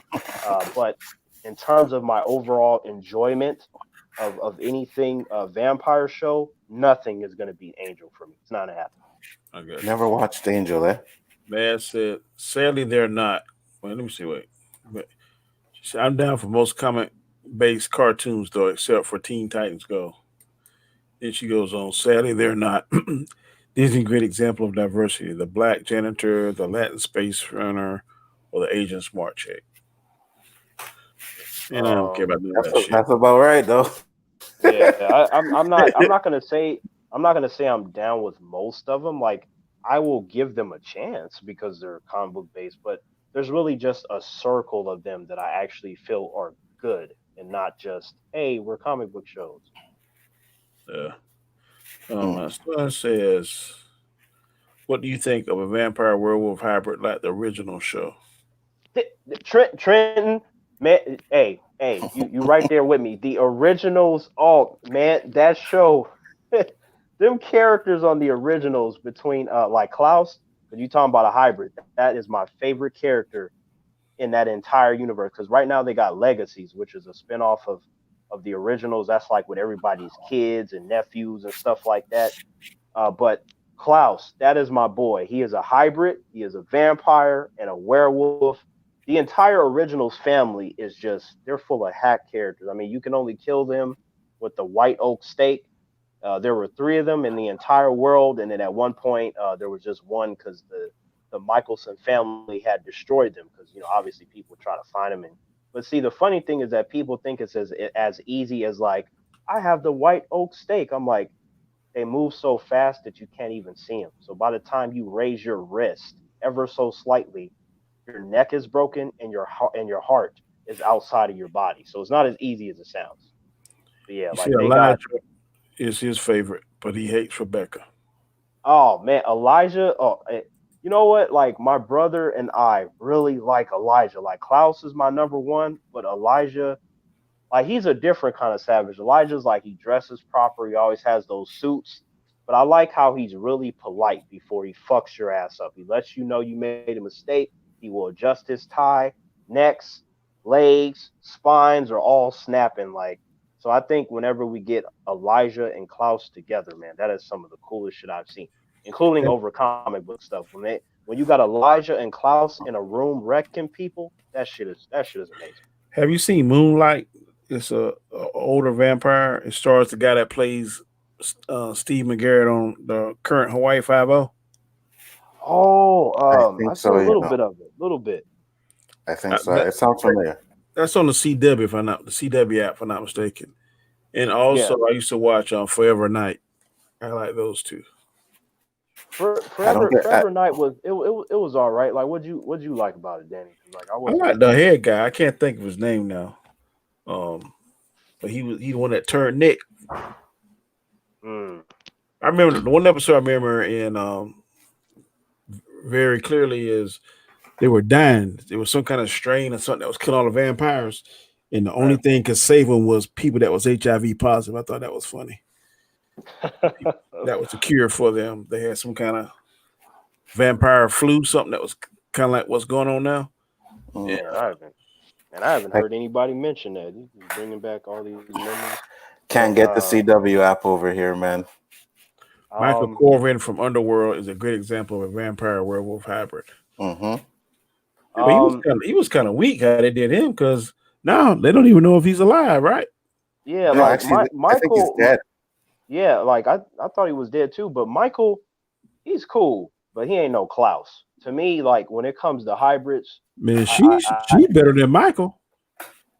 yeah, like Celine ain't nah, no joke. Yeah, they soft him up Klaus will though. kill Michael, man. That ain't no They joke. soft up Michael though. Michael was supposed to be like the Yeah, top dog. he's supposed to be it, but shit, Yeah. Celine ended up killing Victor. She Mm-hmm. ripped his damn head off, and Mm-hmm. Mm. shit, she killed the big vampire bat. That vampire bat was hell. Yeah, yeah. That Yeah, scene where that vampire bat is chasing the car. Yeah, That's That scene is I such a think razor. I think the first two Underworld movies are the best, and then after that, I thought they were okay. The last Yeah. one was trash, but When she went to that water or whatever, and her hair turned white, partially white, Hmm. that was the worst one to me. yeah, yeah, yeah, Hmm. not like, I think that was the but last one, right? That's the yeah, last one I remember. yeah, trash. But I don't know, like when it, oh, man, what the fuck, like it, it's interesting too because like with Angel, there was like so many real life parallels and stuff, which is why humans were trying to get me to watch it, and they're like, oh, you got a trench coat like Angel, and I'm like who? I'm like, is that the Buffy dude? And then they was like, yeah, I never seen his own show at that point, and then I had watched it, and I was like, damn. I think they stole the Lost Boys vampire look. That's what reminds me of You talking about from Buffy and them? how when Angel them turned to the vampires. It looked a lot like when the Lost Boys vampires. Keith and Well, Sutherland to yeah, me. because that's because that's a popular kind of look. Like vampires, the way they look is based off of what's popular at the time until something else is introduced, and then they kind of roll with that flavor, and you will see that in shows and movies until they change it. But like the Lost Boys to me, like I thought that was a great vampire movie, but I'm like it doesn't have the extension of the Buffy universe, like a whole entire universe of likable characters, and you got just the between the Slayers and the demon world and shit. I'm like, no, I'd rather watch that. I never liked Buffy, and Uh, that's why I yeah, never watched Angel. it's very Ain't very underwhelming to me, also, Jason. Jason, Angel is a much better show than Buffy. I love Buffy, but Angel is better. Like Angel, number one, Angel has better villains. The fighting is better. The characters are better. The progression of the characters are better. Everything is better with Angel. Everything. I just wanted to throw that out there. No, I wouldn't deny that, but I'm just saying for me, with Buffy being like not anything I was interested in, that's why I totally skipped Angel. I feel you, but I do believe that was a mistake. I could be wrong. You might watch Angel and be like, nah, but I'm telling you, like it, and I feel like really you can only know the differences if you've seen Buffy, right? Like, because Hmm. I've seen all of both, but there is definitely a difference. But if someone shows you a scene here and scene there, it will seem the same. But Hmm. even the tone for Angel is a lot more serious and dark than Buffy. Like, Angel, I remember I saw something someone on YouTube made. They had like a list of like must-watch TV shows, and Angel was near the top. I was like, oh, cool, another person that has said that, and I wanted to hear the reasons, and it was for all the reasons that I just said in comparison to the Buffy show, and that person as well is someone that, like me, thinks that Angel is much better than Buffy, even though both of us like Buffy. Otherwise, we wouldn't have even watched Angel. So yeah. Yeah, I feel you. I feel you. Like that. That's just. I mean, it was just the whole entire thing initially. Like I just saw this pretty blonde thing, and she was just kicking ass. I'm like, that's what I'm talking about. Because the girls that I knew, soft, weak, typical. They weren't no Buffy and no Faith and Willow. Like they weren't nothing interesting like that. They were just boring and generic. I'm like, where are the Beast girls at? Why I got to get these typical ones? So when I see stuff like Buffy and Xena and Ripley and Sarah Connor, I'm like, can any of you stand up in real life? I kind of got exposed to a few of them during martial arts, but Hmm. outside of that, nothing but typical generic. Now that's not me saying that they're all bad, like they're horrible people, but they're just too basic. I've already talked to them countless times. You know what I'm saying? Hey, what'd you think of Abraham Lincoln Vampire Hunter? Oh Actually, like shit! I thought that was pretty good, Oh you know. shit! I thought that was pretty good, you know. Hey! I Jason, like. I'm right there with Daddy. Did you like it? Hell yeah. Okay, Yeah. okay. Look. I saw that in the theater, but look, the only thing that got me to go was that Abraham Lincoln, out of all the U.S. presidents, I find to be the most interesting. So that's one reason why I went. And then Hmm. secondly, because Honest Abe is killing vampire. Like I saw a trailer like I didn't know it was a book or none of that, but I saw the trailer, and then you had some dude that looked like Abraham Lincoln, and here I am thinking, oh, it's gonna be like one of those biography type movies. This Mm-hmm. motherfucker twirled the axe around his Yeah. back and cut the tree, and then he did a roundhouse. I'm like, what the Mm-hmm. fuck? And then like, and Mm-hmm. then you see all these vampires, and I was like, okay, look, I think that Abraham Lincoln, the Vampire Hunter, it does have generic elements to it, but it has some cool stuff in it. I feel like it still falls into, yes, it's kind of generic in its storytelling, but there are enough entertaining moments as to where I enjoyed it, even though it's not a good movie. Shit, he was hell with an axe, buddy. Wasn't it Anthony Mackie his friend too? Yes, Yeah. Falcon was his friend. Yeah. Fa- That's Anthony one of those Mackie knows movies. everybody. That was one of those movies where I seen it and I'm like, should I watch this? Yeah, Nothing else to watch. I did at first. I like this ain't gonna work, but shit. About the first 10 minutes, I was hooked. Yeah, me too. And I'm telling you, every time it comes on TV, I usually sit down and watch it. Yeah, I watch it too. I remember they did Abraham Lincoln versus zombies. I like zombies, so I thought that was entertaining, even though that is not only a bad movie, but it's worse than Abraham Lincoln, the Vampire Hunter. Like, just because a movie is bad doesn't mean I can't enjoy it. I'm like, this is horrible, but these fight scenes are cool.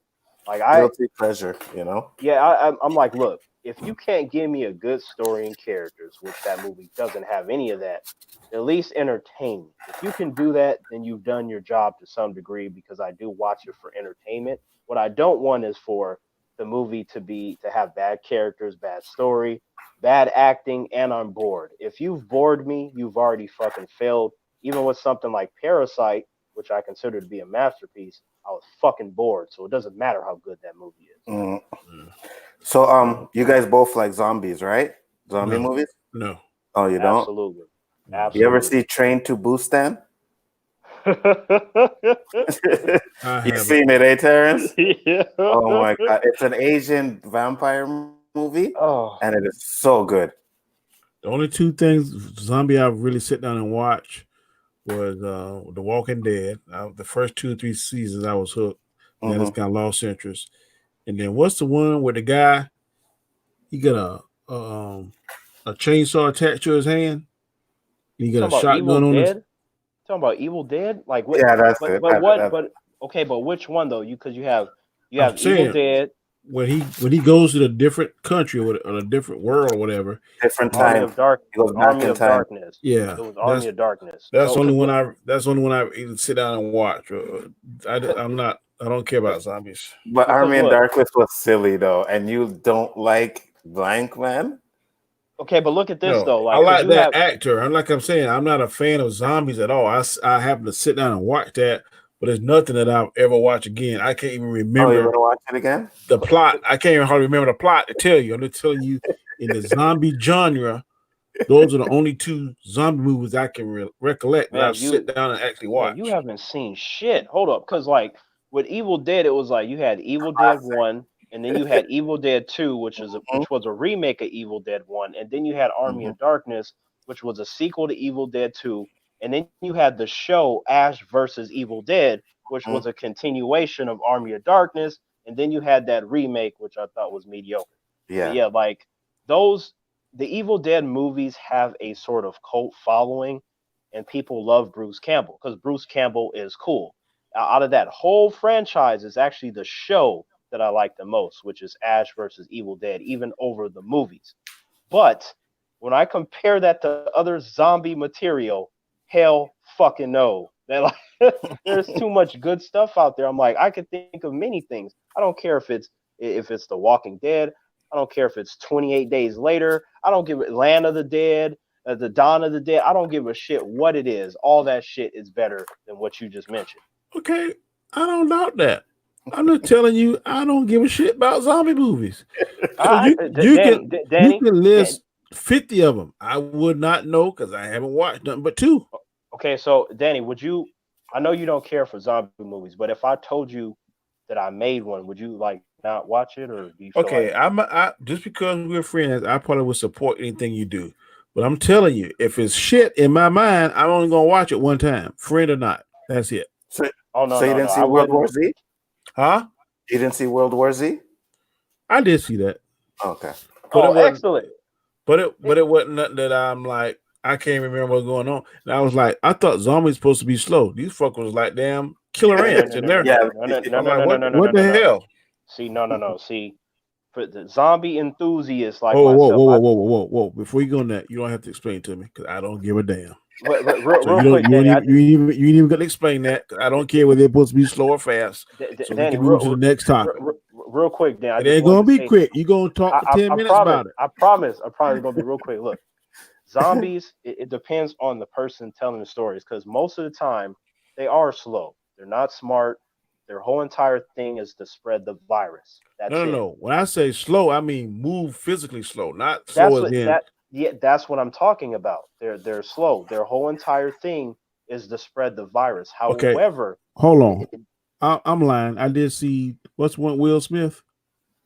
oh, I Am Legend, but those Yeah. were they call them dark seekers, but Yeah, those weren't really really zombies zombies. in the Yeah. sense of zombies. Like they were kind of a mixture of vampires and zombies. So Well, that's not I the did like that. well, yeah, everybody likes that one, I didn't. but but What? I but didn't. but what I'm telling you is that George A. Romero, who's no longer with us, he's the one that really pushed off the zombie thing because there was a couple of zombie movies before his stuff, but they weren't good. But he made the zombies the way that we know them now. He started them slow, they passed the virus and stuff like that. But later on, you have the ones that move fast, like how you saw in World War Z, or 28 Days Later, where they're fucking track stars. And if you Love are that. fat and out of shape, you are going to die because they don't get tired and you need to be able to hop a fence in a cool minute, right? To jump over.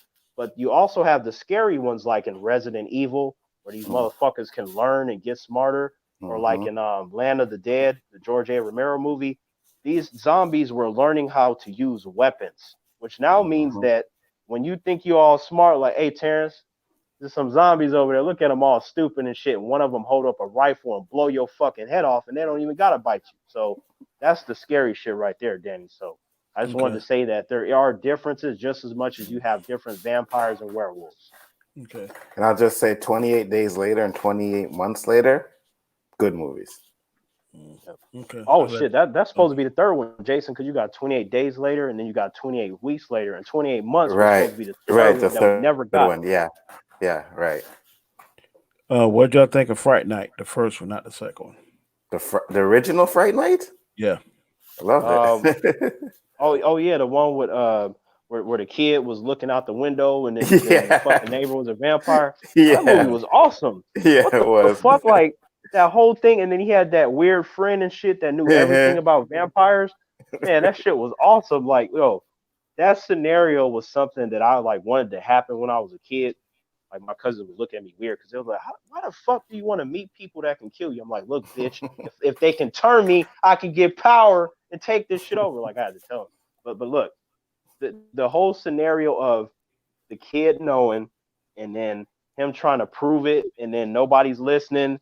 He comes over to his house Mm-hmm. and seduces his mom and shit, Mm-hmm. and he's like, Mm-hmm. "Mom, no." She's like, "What the fuck is wrong with you?" And he's like, "Yeah, why you He, acting like that, man?" he wasn't scared to invite him in the house and shit. Mhm. You know what I And mean? The guys and the at the mom door. did it. Yep. Yeah, the mom ended up inviting him in. Yeah. Yeah, Jerry Dandridge. That was the vampire's name, like Yep. Jerry Right. Dandridge, and That was his name. he And just the way his the second one with his sister. yeah, She that second came one in. was Mm-hmm. trash. I don't like that one. Mm-mm. My son says, "Do you think Shang-Chi the movie is going to be good, and do you think Shang-Chi can beat Batman in just fighting?" Okay, I'll answer that first part. Do I think the movie's going to be good? Yes, because it's an MCU movie. I highly doubt that a movie that's supposed to be stealing stuff from Mortal Kombat is going to be bad. Number one. Number two, when it comes to fighting in the context of the Marvel universe, the best martial artist is a guy named Iron Fist, bar none. The only one that really comes close to that is his best friend Shang-Chi, because he also is best friends with Luke Cage. But yeah, his other best friend is Shang-Chi. So Shang-Chi is considered to be one of the best fighters in the entire Marvel universe compared to with Batman. To me, he is the best fighter in DC. Now somebody be like, well, he didn't beat Lady Shiva. Let me tell you something. If Batman were to prepare to fight Lady Shiva, he would beat her just like he beat everybody else in terms of the ones that he had to fight, including Ra's al Ghul. So that's just something that hasn't happened to the fullest extent, but it can happen. It's there. So, like I said, Batman is the best fighter. Lady Shiva does not have any of Batman's accomplishments, just to throw that shit out there. So, Batman, so you're literally talking about the best fighter in DC versus one of the best fighters from Marvel. That would be a hell of a fight. But this is where I think Batman would win because he's Batman.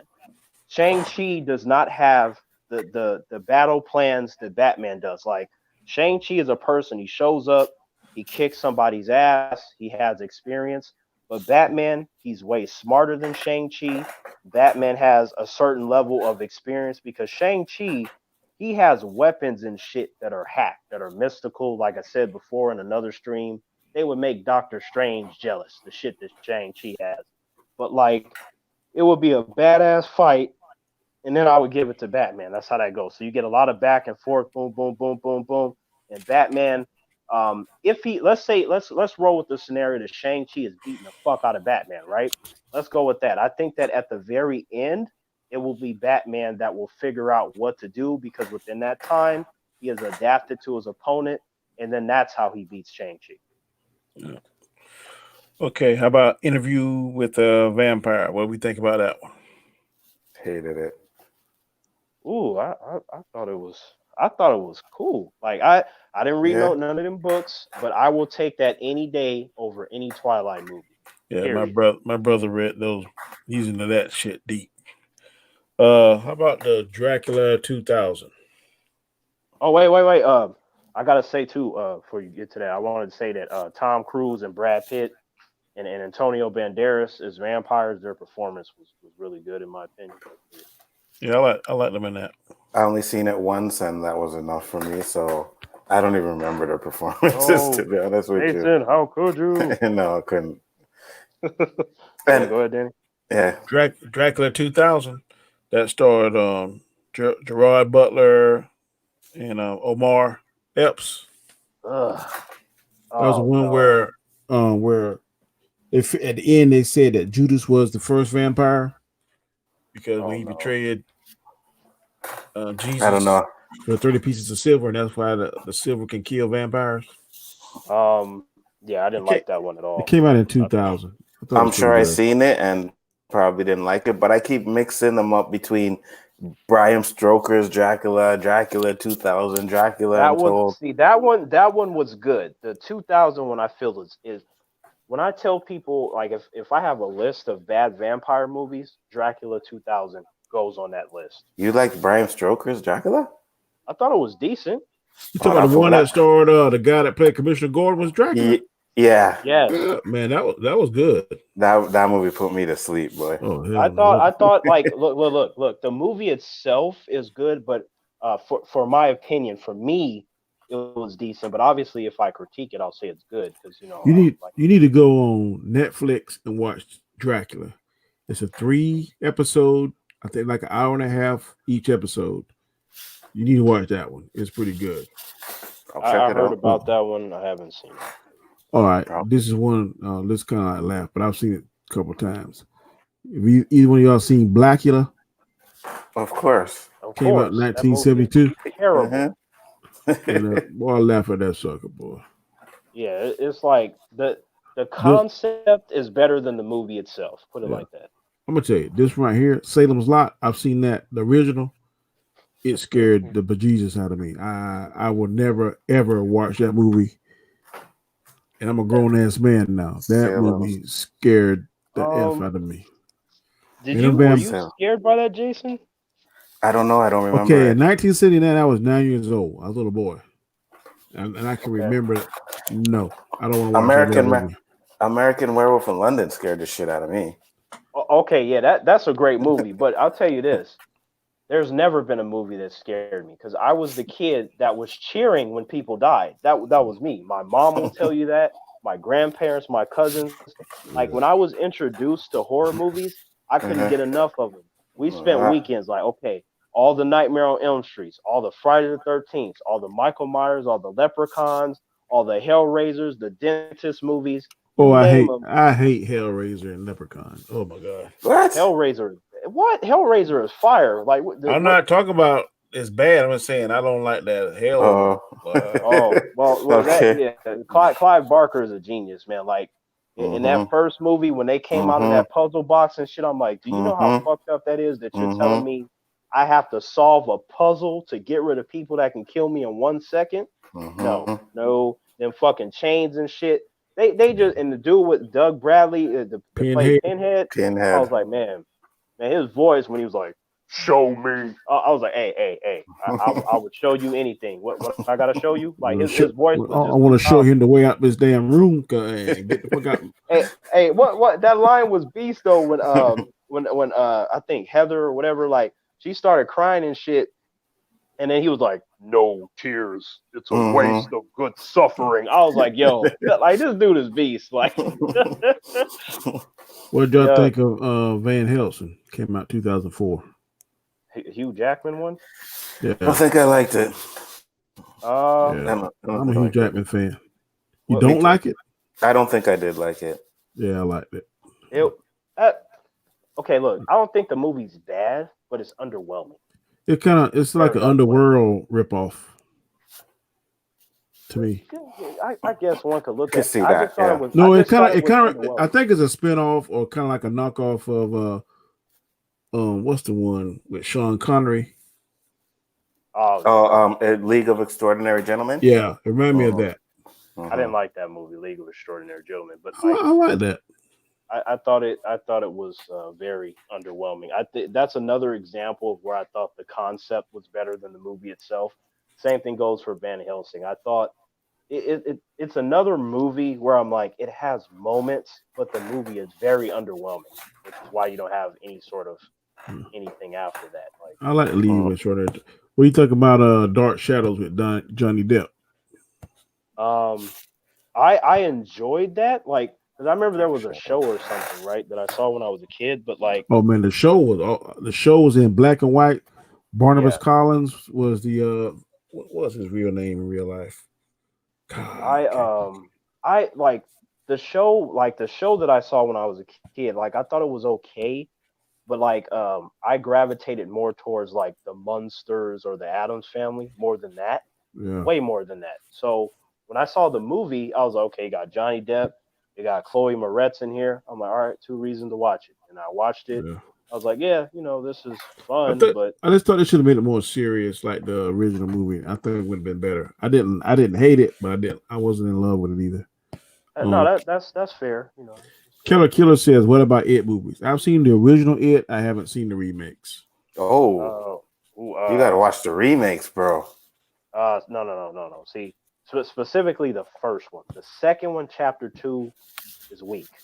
Nowhere near as good as number one. In fact, it's actually the history of that sort of IP. Like the first one that they did back in the day with Tim Curry, I thought was pretty good. It's pretty good. But the second one, when they were adults, trash. The little mini series that they had, trash.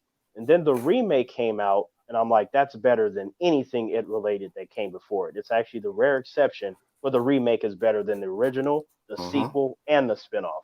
And then It Chapter 2, while it was better than the other It Chapter 2, it still followed the pattern of it not being anywhere near as good as the first installment. And they did a lot of the movie was too long. It was too long. They had a lot of dragging moments, and the ending was very lackluster. So they made a lot of mistakes. But I don't hate the movie. I just think it's a downgrade from the first installment. I love the first one. The second one, I thought it was good too. I didn't hate it. I didn't hate it like you did. But I didn't hate it. I just thought it was weak. Got you. I just think they stuck more to the book than the original series did, right? So for the second one, I think they stuck more to what Stephen King wanted in his book. But I like them. Like the first one is. Yeah. Pardon me? No, I was saying that's probably the problem. Like, I haven't read the books, but books are different for movies. Like, The book, I haven't read it, but it's like that was probably their mistake. That's why the movie was slow and it was draggy and it was underwhelming. You don't copy a long book. You're supposed to make it adapted for the screen, and you cut out all the unnecessary stuff. They Mm-hmm. spent way too much time on all the little. They did way too many flashbacks with the kids and shit. It was unnecessary, and it took away the momentum from the plot in the present day. Like somebody should have told them that creative direction was bad. But I guess okay. Watch them, Danny. Huh? Watch them. Get a chance Watch. and watch the It movies. Watch the Okay. first one and then I was just gonna watch say the that. trailer. Watch the trailer for the second one, and then maybe watch it, and then realize that it's nowhere near as good as the first one. Like, and that's the pattern for a lot of movies. Usually, the sequels are worse. Mm-hmm. It's really the third movie that most franchises hit rock bottom. Very few have a third movie that's just as good as the first, or that they can continue after the third movie. But it is an example of you should have stopped at the first one. Should have left it alone. I don't care that like, oh, they could have finished the story. Nah, if you're gonna do it like that, don't finish it. Sure. I'm listening to you. Hold on a minute. I'm trying to type something. Um, Yeah, no problem. what y'all think about Vampire in Brooklyn? Oh yeah, Jason, Eddie you go Murphy. first. Jason, you go first. Eddie Murphy, classic man. Just the scene in the beginning where the boat comes in and um, Witherspoon, what's his name?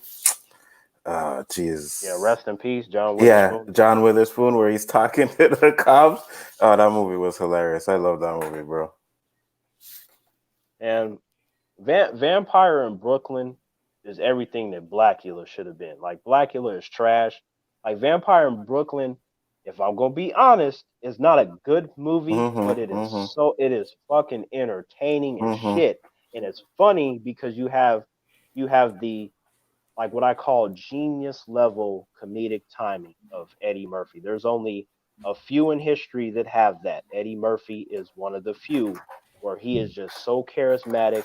He has that perfect comedic timing that he can make anything that's bad or corny make you laugh, and it works because it's him in a way that if you put anyone else, not gonna work. Okay, not gonna work. Like to me, mm-hmm. Eddie Murphy, Richard Pryor, Robin Williams. There's a couple where they're in their own little category.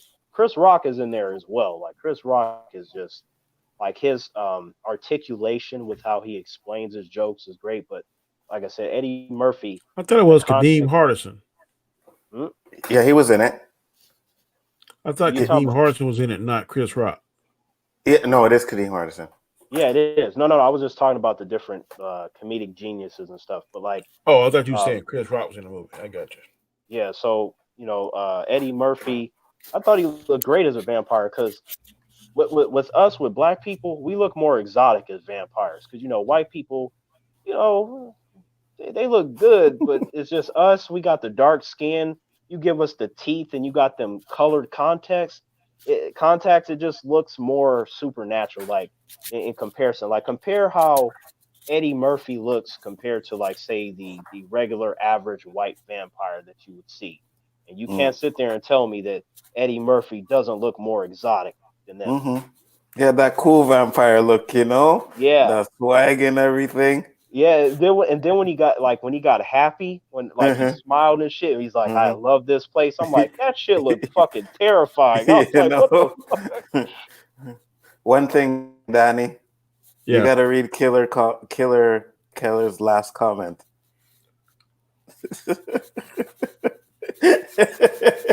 Killer, Really, Killer. really? Let me ask you this, bro. If you want to be blocked on this channel, keep making them crazy ass comments Hey, like that right there. You know good and well, Blank Man wouldn't last 2 seconds against Batman. what he, the fuck? he, Like, look, he dude, in murked the context, Batman. in the context of his own movie, his sidekick is a better fighter than him, who's actually a martial artist. In the context of the movie, too, he even Mm-hmm. said, "I've been taking karate classes at night." But even then, like both of them together, could not beat Batman on his deathbed. Like Batman with one arm would just strangle both of them and kill them. I'm gonna go with Blank Man. Yeah, yeah. Hey, but I'll say this though. That was a I'll good say joke, this, though. Killer. Thanks for the comedy. But I'll say this though. I think Blank Man would be an interesting sidekick to Batman in terms of his creative properties. Hey, don't discount my boy's intelligence, man. Boy. What do you think if they did a God of War movie, and who will make a good Kratos? That's a good question. Oh, they did you hear the news? They said HBO was taking on The Last of Us and God of War as live action shows. I was trying to think who'd be a good Kratos though. God. A number of good actors. I don't have anyone in mind like this. No, I'm just trying to see somebody bald that would. Well, I mean, they don't have to be bald. You can just cut the hair off. But like, I just came to my mind. I could see Stone Cold being Kratos. No, he is a terrible actor. Absolutely not. I could see Mac from Agents of Shield.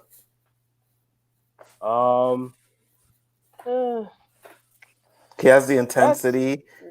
You know what I mean? He has the build. Yeah, paint his ass gray. Jason Momoa could do it. I'm more for maybe Jason Momoa. I'm more for the Mac actor, but I don't know, like, because with Kratos, like, that's why I said no to Stone Cold. Like, those wrestlers, with the exception of like Dwayne and Batista, is getting better, but John Cena and all the rest of them, they fucking suck at actors. The Rock maybe could pull it off, make him a black Kratos. The Rock might be able to play it off too. No. You don't think so? Well, how about the guy that you like in what's his face? Because he played Hercules. The guy you like in Twilight, Emmett. I would only be okay with that if he was a better actor. He's not a good actor. Like in that movie that they made with Hercules, which was I know who'd be the perfect Kratos. He just need to slim down and get more muscular. Or Russell Crowe. No, he's too old. No, when he was Maximus, man, he was hell. He was, but look how long ago that was. He's too old. I don't know, man. Man, you can get that. You can get your body right. Look at Hugh Jackman. He's in his 50s, man, and that sucker look like a beast now. So what about Brad Pitt? But to be fair though, that was he got into a certain shape for one more movie. For a show that's going, like, say if it were to last some years, Russell Crowe is already old. It's not like Hugh Jackman is starting right now as Wolverine. I know what you're saying, but what I'm saying, the difference between us and them, they got millions of dollars to get these people, and they ain't gonna worry about getting tested if they want to use some kind of enhancement, and they could get that. Look at what's his face. But they still factor in age though. It's not about that they can't get in shape.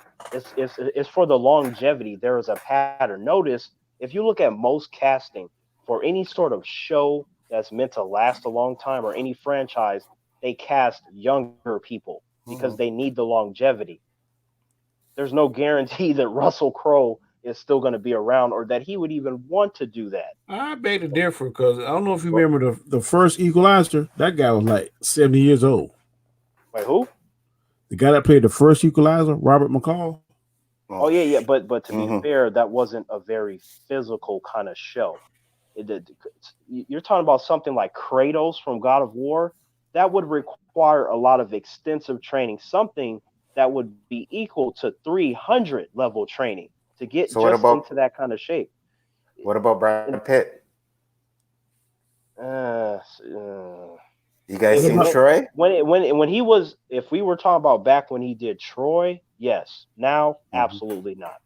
Well, he'd have to big himself up. He might be a little bit too old too, but man, Troy, that was an amazing movie. So I could actually see him doing that. What's that big ass guy he killed? The history is not good, but like what? The big ass guy he killed the first time. What's his name in real life? Jones. Nathan Jones. He was a wrestler for a little bit in WWE. He looks like Kratos. He's too big to be Kratos. He really is. Like he's like Like he's like twice the size of Kratos just in terms of his height. Like and also he's not a good actor. He's the if you notice in movies, what role does he play? He's the guy that shows up and grunts and he fights and he loses. How That's about his Henry whole Cavill? entire in I could see combination that. with him in combination with him doing The Witcher and possibly being Superman and he's gonna do God of War. That's not realistic. That's fine, No, but no, I I'm don't just see it. saying, how would he do it? I think he could do it. I don't think he's coming back. I'm afraid for his chances of Superman because I think they're gonna drop the ball and miss the opportunity, piss him off. Maybe, maybe. Not saying that's I definitely a mean, I maybe. don't want that to happen. I want him to be get. I want him to come back and do Man of Steel 2. Oh That's what I yeah, want, yeah, absolutely. and I want them to build up to Dark Side like they played with and tempted us in Smallville. We didn't get to see it. No one has done a proper Dark Side. That's what I want to see, Okay, well, to be fair, in terms of other Smallville, than number one, animation. right, right. But to be fair with Smallville, even though they didn't do Dark Side the way we all wanted to see, who was actually expecting Dark Side to appear on Smallville? Like that was a I show mean, that I was was supposed to. when I I was saw not. it. When I saw the shadow, I was like, "That's Dark Side." I was not for the same reason of when we actually got Doomsday. It was like we had the paramedic and he was being Doomsday, but when they actually Yeah, showed Doomsday, it was only for a couple of seconds because there's no way that Clark, who's not even Superman yet, would be even they were able to able to fight. handle them. I agree. Yeah, so yeah, But that's the why. reason why they showed every damn Superman villain in that series, everybody. So the only Yeah, person was left was Doomsday and Dark Side. right. Mhm. That's But why I didn't expect to see yeah, a fight. I expect to see some kind of hint to or maybe go see that's how it going off. Him okay, but becoming Superman and looking at Dark Side and then you like what the that, fuck gonna happen? that's true. But if you look at the Smallville is about one thing: storytelling. It's about characters. Like fighting is an afterthought. Small, like, because like if you look at comic book shows now, they're with the exception of like Jessica Jones. I love that show, but it's really slow. There's more talking than anything. But most superhero shows are very fast paced, fighting, special effects. Smallville was about drama and it was about storytelling. So any character that appeared, hero or otherwise, was all meant to get Clark closer to his destiny. So they really only served like unless you have like say Green Arrow, he became a mainstay after once they started season 6. But the rest of them kind of were here, then they dropped out. They were here and they dropped out, and they were there for that purpose only. So I felt that Doomsday being introduced and Darkseid were the same as the other characters in the sense that they're there for a reason. They're supposed to teach him a lesson, so that way when he does fight him later, he will be the Superman that we all know and love. So Yeah. yeah, like it's just interesting. That's all. Uh Dave who's a Batista. big white dude actor like Arnold used to be? I don't know. You're There's talking not about much anymore. wait, The- wait, wait. You said the big No, no, white no, dude actor like No, he's no, no. he's He said asking who is. who's a big white dude actor like Arnold used to be. I don't know. Right? Off the top of my head, Chris Hemsworth, maybe. no, No, he absolutely would not. no, not even No, close. not even Not even close. close. So, Chris Hemsworth is taller than Arnold. Listen, I'm Like saying who's a big white dude actor. That's the question. I ain't saying he's well, good as Arnold. The question no, no, is no, no, no, who's no. it? no. I know. I'm breaking it down. Like Chris Hemsworth is big, right? Like let's see, I'm 6 feet. He's like I don't know 6'3.5". He's 235. I'm 216. Like if you put me in front of him, my mass is bigger because I'm shorter. But like he has to be that weight because of how tall he is. But if you compare him to say Arnold, he's nowhere near as massive. But Chris, and now his brother Liam, they're considered to be big white dudes. But my Hmm. problem with Chris is that outside of Thor, the only good movie that he's been in is Rush. So that was where I saw him flex his acting muscles. When people play superheroes, most of the time their acting chops are not flexed. Oh, I tell you, y'all cannot stop trigonometry. No, I'm just That's saying a that basic ass math question. it, Who's but a big white dude actor? It ain't say nothing But about he no acting said chops. It ain't no. But he say said but nothing. he said like Arnold, like like Arnold, right? that. And Look, Chris if you Helmsworth is not not as big as Arnold. no, if you're not Batista or Dwayne Johnson or somebody like that, look, these actors are built for whatever they're supposed to be. So they're not going to be like Arnold. Like it's just not going to happen. It's very unlikely. Any actor that you see that's on that physical stature, what are they? They're henchmen. They're people in Wrestlers the or background. Right, they're in the background. They're not lead actors because those people are there to look intimidating. Their main actors will never be that big. It's not gonna happen. Okay. Did you but I guys would ever like. see Crow Go ahead. Stairway to Heaven? Yes, Uh, absolutely. is that the I second one or the third one? no. That's a series because you have the Sure. Crow, Oh, is you it? have the Crow City of Angels, you have the Crow Salvation, you have the Crow Wicked Prayer, and then you have the Crow Stairway to Heaven. I've never seen it. Me neither. What if they made a movie showing the origins of the GI Joe, like showing Snake Eyes getting his face burned and wearing the mask, and make the movie R-rated? That's what they're doing. They're actually I doing a Snake Eyes movie, and I it's would done filming. watch it.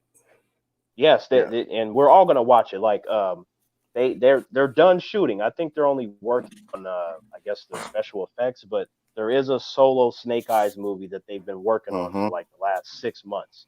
So They're gonna Snake get Ray. Eyes, Is Ray Parks gonna play Snake Eyes? no, No, someone absolutely not. else. It's the dude, it's the really handsome Asian dude from Crazy Rich Asians. Okay. Like that actor is great. He So is they're gonna have Snake great. Eyes Asian in this and not American, like in the other GI Joe. Mm-hmm. Well, but here's the thing though, he's gonna be covered up, so it doesn't matter. No, I'm saying So in the movie they showed him as a little white boy be getting trained by the master, and then right. whatever reason Mm-hmm. So I'm saying in this movie he's gonna be Asian. Well, to be fair though, he might have been an Asian boy, might have been a lighten or something. Nah. But No, here's the no, thing though. he I was know white he's in the white. movie. Yeah. I know I he mean, I'm just was. asking. I don't care one way or the I'm other. just saying like I here's the thing. This a tad bit different because he's gonna be covered. I'm like, look, when somebody is covered in the same way when they're supposed to be green or orange, Starfire should be fucking orange and not black. That's still irritating. But anyway, when they're covered up or when they're painted, you could put anybody there because it doesn't matter because they don't look like a I regular person. understand what you're saying. I was asking in this story, is he going to be Yeah, an it's Asian or is he going to be a white guy like an old one? That's all I'm saying. because I don't that, care that who plays the actual. yeah, that's what I'm saying. Like it's the dude from Crazy Rich Asians. He's the lead, but I think whoever's doing the stunts, because they trained him a little bit to do the fighting, but the more complex fighting scenes, he's going to have a couple of stunt doubles. We don't know if I don't know if they said Ray Park would be one of them, but that might be the case. He didn't put some weight on now, so he got to slim up. Oh yeah. He'll be fine. Like, because it's not good weight. It's not like because like me right now, like if I were to fight someone, No, I'd be I'm fine. saying he got cut. He got like, Exactly. Like Mm-hmm. in his case, though, it's the bad weight in the sense that it's Mm-hmm. non-functional. It doesn't serve to yeah. anything. So yeah. Yeah, he got them checks, man. You start getting them checks, you stop doing certain things and Ooh, stuff. boy, I'm looking at the clock. 17 more minutes. Danny, why do you do this? Like, today was a great day, and then when you keep saying there's only 17 minutes, I feel like the sky is getting darker for some reason. We'll get He dark. did. I'm letting you know. Okay, the same way. Okay, I'm about to call you out, Terrance. Every time when I call and text you and you say I can't do it because I'm training, and my response is always, "What? Okay, not a problem." But when I get to my 181 minutes, I hear all this distance. I don't think that's fair. Danny, to be fair, I am joking with you. I I mean, it'd know. be cool to do it, but I mean, come on, Danny. Like you, look, you know how I operate to some degree. Like I got you. it'd be nice to do it, but that's just our stick. Like where you try to cut it off, and I'm like, no, Danny, 10 more hours. I got you. Mhm. Danny always says that he looks at the time and he's just letting Terrence know it's almost that time, Terrence. Yeah, Terrence my boy, but I got a wife. That wife trumps boys every day of the week. Let me tell you something. Like I remember there was it's You ever been, it's not just you it's ever, you not ever just been on the, actually, you ever been on the couch before, boy, and it's so cold in the bedroom, you need about 4 or 5 blankets. Yeah. I'll tell you this. I'll tell you this. Like because I was homeless at one point and I had only a chair to sleep in, none of that bothers me. None of it. Like Okay. I just Well, I'm glad we different because I can't have Mrs. Graham mad at me if it's unless I want I've already saw that problem. I told you that unless I you just want her got. to be mad. Hey, all I did. What did I tell you? I said if she talks to me for 5 minutes, she will let you do whatever you want. No. It's a little bit sad that I said she has to let you because Danny, you are a grown man. My If you wife, turn to Miss, my wife don't listen to Jedi mind tricks. You trying that Terrance mind trick? That don't work. no, there is no Terrance mind trick. It's just Terrance conversation. Yeah. See, because look, I've had humans tell me stuff like this. Well, if you had a wife, then you know what I'm talking. Like, no, let me tell you something. The Right. wife I'm gonna show you the what wife would would happen. know what's up. Let me show you what would happen whenever you start talking to my wife. You looking at the thing now? You looking at the screen now? I know what you're about to do.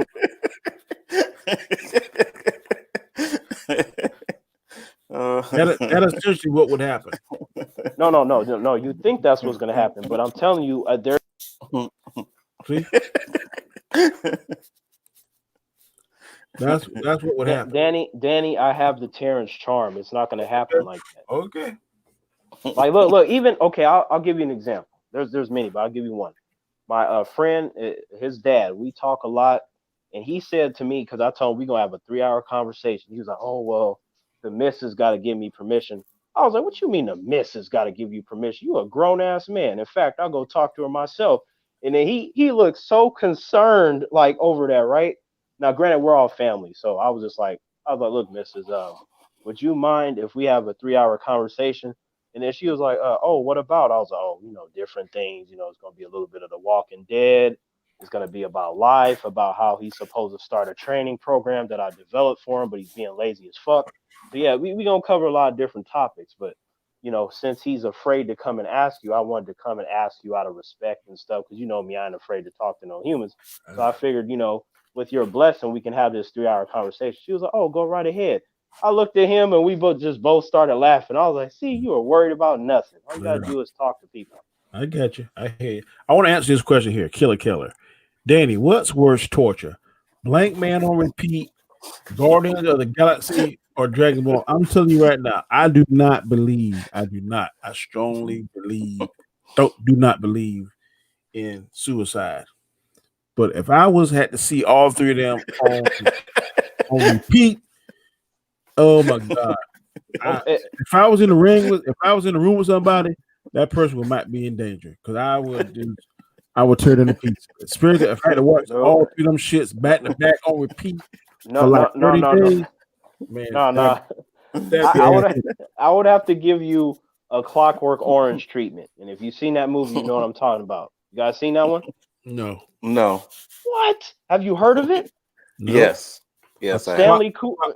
Okay. Stanley Kubrick. Oh, what the? Yeah. No, I've heard of it. Okay, good, Jason. Thank you. Like, that movie's a masterpiece, Danny. If you happen by it, you see a Clockwork Orange, watch it. That to me, when they tell you like if there's a list of movies that you must watch before you die, A Clockwork Orange is one of them. Okay. So when that guy have his eyes open or something? Yes. Yes. It was the dudes where they looked like they were from England and shit, and then they had like the top hats, and they were into ultra violence, and they were like raping women and killing people and stuff. And then like the main character, he gets tortured. Like they make him watch a bunch of violence to try to get him to stop being violent by showing him crimes and stuff that are worse than anything that he's committed. And what they do is they tie him to a chair and they clamp his eyes open so he can't close them. He can't sleep. He is forced to endure that. That's Malcolm McDowell. Stored in it. Yes, there you go. Yeah, so that's what I would have to do to you, Danny, when you talking about you're gonna have to kill yourself. I'm like, no, I gotta give you the Clockwork Orange treatment. Blank Man and Dragon Ball Evolution. Oh no. Okay, look, Dragon Ball Evolution. I'd rather ass whipping. Right. The Dragon Ball Evolution is bad. I remember. Just go ahead and give me ass whipping. Yeah, but Dragon Ball Evolution is bad. There was only like all of 5 minutes in that whole movie that I liked, right? Yeah. But look, there was a scene where Goku was fighting Master Roshi and the hands sped up. I was like, okay, that's pretty cool. But I was like, why didn't the rest of the movie make sense? I'm like, yo, they had a scene. They had a scene where fucking Chi was in a classroom and Goku was in a classroom. I'm like, first of all, Goku doesn't go to school. What kind of generic shit is this? And then he was like fantasizing about Chi. I understand she looked good and stuff. And then plus they had a scene where he was fantasizing and she was eating a strawberry. And I had the same look that Goku had. But I'm like, Goku is not supposed to care about Chi. He's supposed to be out there in the mountains and shit training. I'm like, why the fuck is he imagining Chi eating a strawberry with the fucking whipped cream on the end of it? Don't make no sense. Never seen Dragon Ball Evolution. I seen the trailer for that, and I was like, no. Bro, you ain't missing nothing. You're not missing nothing. Yeah, definitely not. Hell no. Nah. You're not missing nothing. But I can sit down and watch Blank Man and Guardians of the Galaxy over and over again. Blank Man. Yo, J5! Don't die, J5. Yep. You see what Batman doing now, Jason, behind me? Yeah, I see.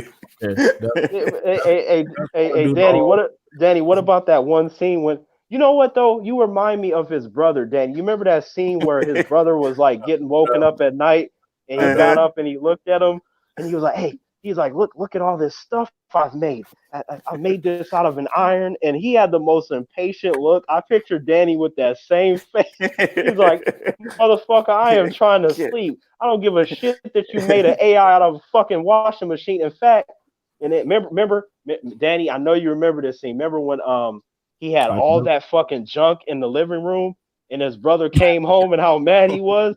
Like he was like, look at all this cool stuff we got. That would be one word to best describe me. If it comes to foolishness, I am very impatient. Right. See, like you just like him. That's why I thought it was funny to equate you to that scene. And then he was like, people gave us a lot of stuff. And this one person gave us a lot of money. He was like, great, where's it at? He's like, right here. Like, I gave it all back because who needs money when you got cool stuff like this? And then this is you, Danny. He was like, look, brother, this is the bottom half of a rollerblade. This is you, Danny. He was like, wow, it's the bottom, the bottom half. Get this shit out of here, Darryl. You know? Did David Allen Greer play his brother?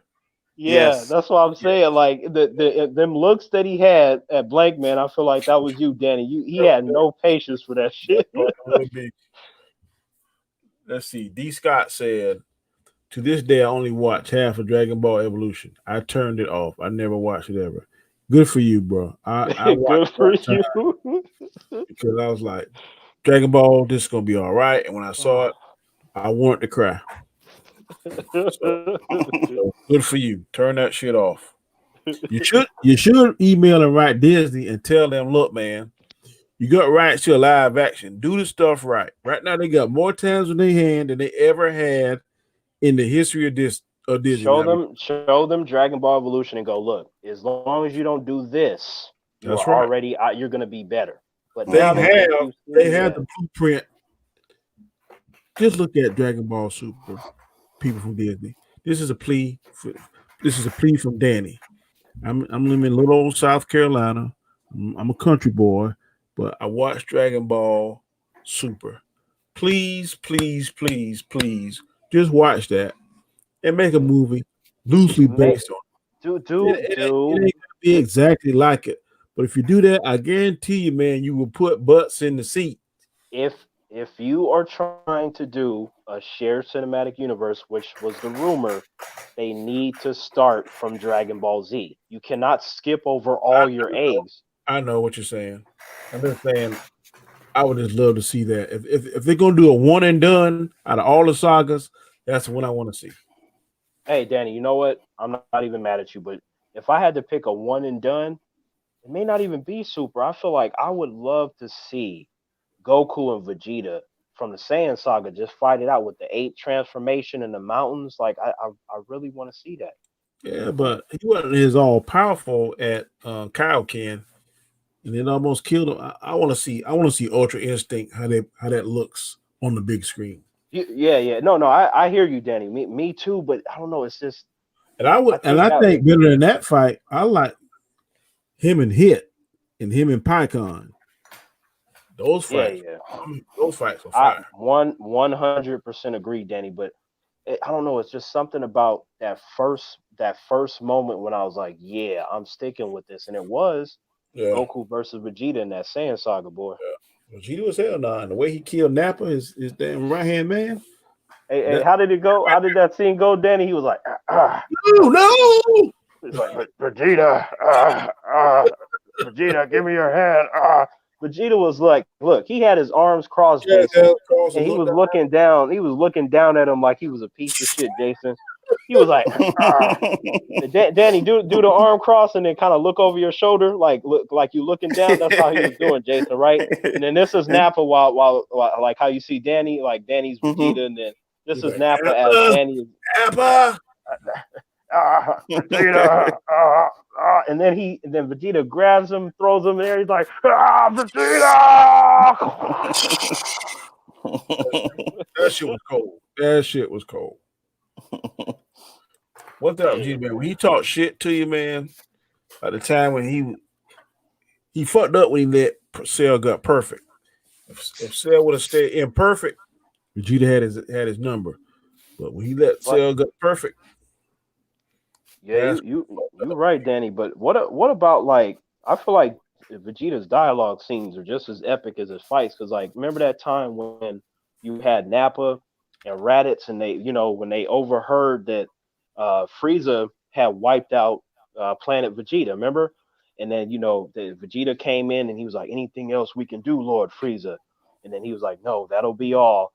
And then Zarbon was like, yeah, what can you expect from a talking monkey? And like fucking Vegeta, like you see him pause and then he was mad and then he kind of gained his composure. And then you see them outside and Vegeta, Nappa and Raditz, they were pissed. They're like, oh, we got to kill him. Vegeta, he's responsible for killing the Saiyan race, including your father. And then Vegeta, I don't care. That's when his music was epic, Danny. Like that shit was hard as fuck. He was like, I don't give a shit. He was like, being strong is all that matters. I'm gonna get strong enough and fucking murder Frieza. I was like, Vegeta is my boy, man. He got the right idea. Hey, I want to see the writers address when Vegeta found out that Beerus gave Frieza the okay to blow up that planet. That's yeah. You know what though? That's a good one, Danny, because I thought about that too when I first watched it. So like mine's there, Danny. I was like, man, imagine Vegeta's reaction. Like Beerus is over there eating all his food. Vegeta gets wind of that. What would be his reaction? Like how mad he would get. That might push him to a different. That might push him to Ultra Instinct. That might do that, and I think what would happen, because look, Beerus, when he fought Goku, he wasn't at 100% power, but if Beerus fights Vegeta at Ultra Instinct, he would have to be either in late 80s percentage or like a high 90 percentage of his power. So it would be close to 100 to be able to fight him. So that would probably be the strongest that we're going to see Beerus going up against Ultra Instinct Vegeta. So that would be a hell of a fucking fight, Danny. Yep.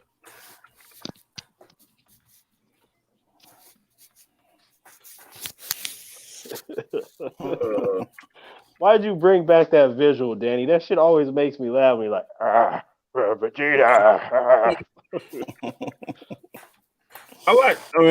Nappa was one of my favorites at first. Yeah, Nappa was a fucking asshole though. He's like, hey, Vegeta. Yeah, you don't think we should kill Goku right now? And he asked him, what's his power level? 9,000. It's over 9,000. Like, yo, that meme is always funny when you apply it to anyone that's badass. Like, oh, what's their power level? It's over 9,000. Hey, remember back in the day, Danny, when they would read the power levels with their scouters and shit, and then when it was too high, that shit would blow up. Yep. That shit was. I like the Scouters, man, but now they can sense every damn thing. Now, if you damn fart in the wind, they be like, "Oh, Did you ever get your not hands for this on a scouter, Danny? Like I used to have a scouter. Like I had a green one. shit." I wish. That shit was fire, Danny. Like that shit. Unfortunately, I ended up losing it. I think somebody might have stole it from me. If I ever find that out, Danny, forget World War III. It's Yeah, gonna be Terrance. you gonna be at 9,000, huh? Hell yeah. If I think I lost something that some human took from me and I catch them wearing it, oh hell no. I got you, Terrence, my buddy. It is that time. 180 minutes and 41 seconds to be exact. Damn, Day the way five. you were rubbing your hands, I feel like some humans had that same reaction. It was like, hell yeah, it is time to be done with Terrence. Like I can move I ain't, on. I ain't done with Terrence. I'm just done with this show for the day. This is, ladies and gentlemen, that's watching us. Thank you for your support because this is day 5 that the 3 of us have been on the air on YouTube. We have given y'all 15 hours of our laughs, our conversation, our thoughts on the DC movies, Marvel, sci-fi, Dragon Ball Z. We enjoyed it. I can tell you I won't be back off until Friday. I'll be off for another 5 days. So tomorrow, please catch me on 2 shows. First show is going to be at 7 p.m. Eastern Standard Time on Chris Knight's channel, which is the Real Review 3000. That's going to be the Rule of 3, which is supposed to be on Sundays at 3 p.m., but we couldn't do it today. And at 9 p.m. Eastern Standard Time tomorrow, I will be on my show, which is on the YouTube is Comment Chat, and the show is called The Chaotic Conversation. We will be ranking the Star Trek captains tomorrow. That is going to be the topic, ranking the Star Trek captains.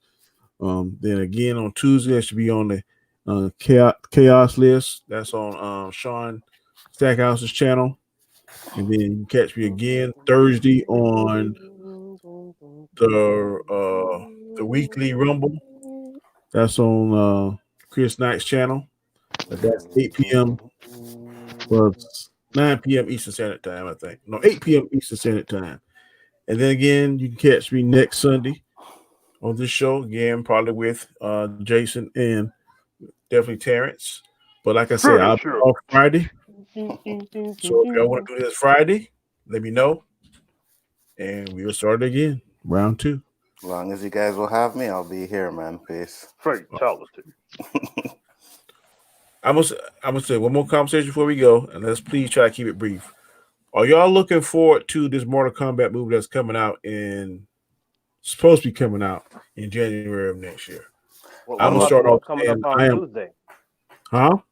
What about the animated one on Tuesday? The animated one, I don't like digital, so I'm probably gonna wait till it comes out on 4K. If I see it in Walmart, I'm gonna definitely snatch it up. But I may get on digital. I don't know.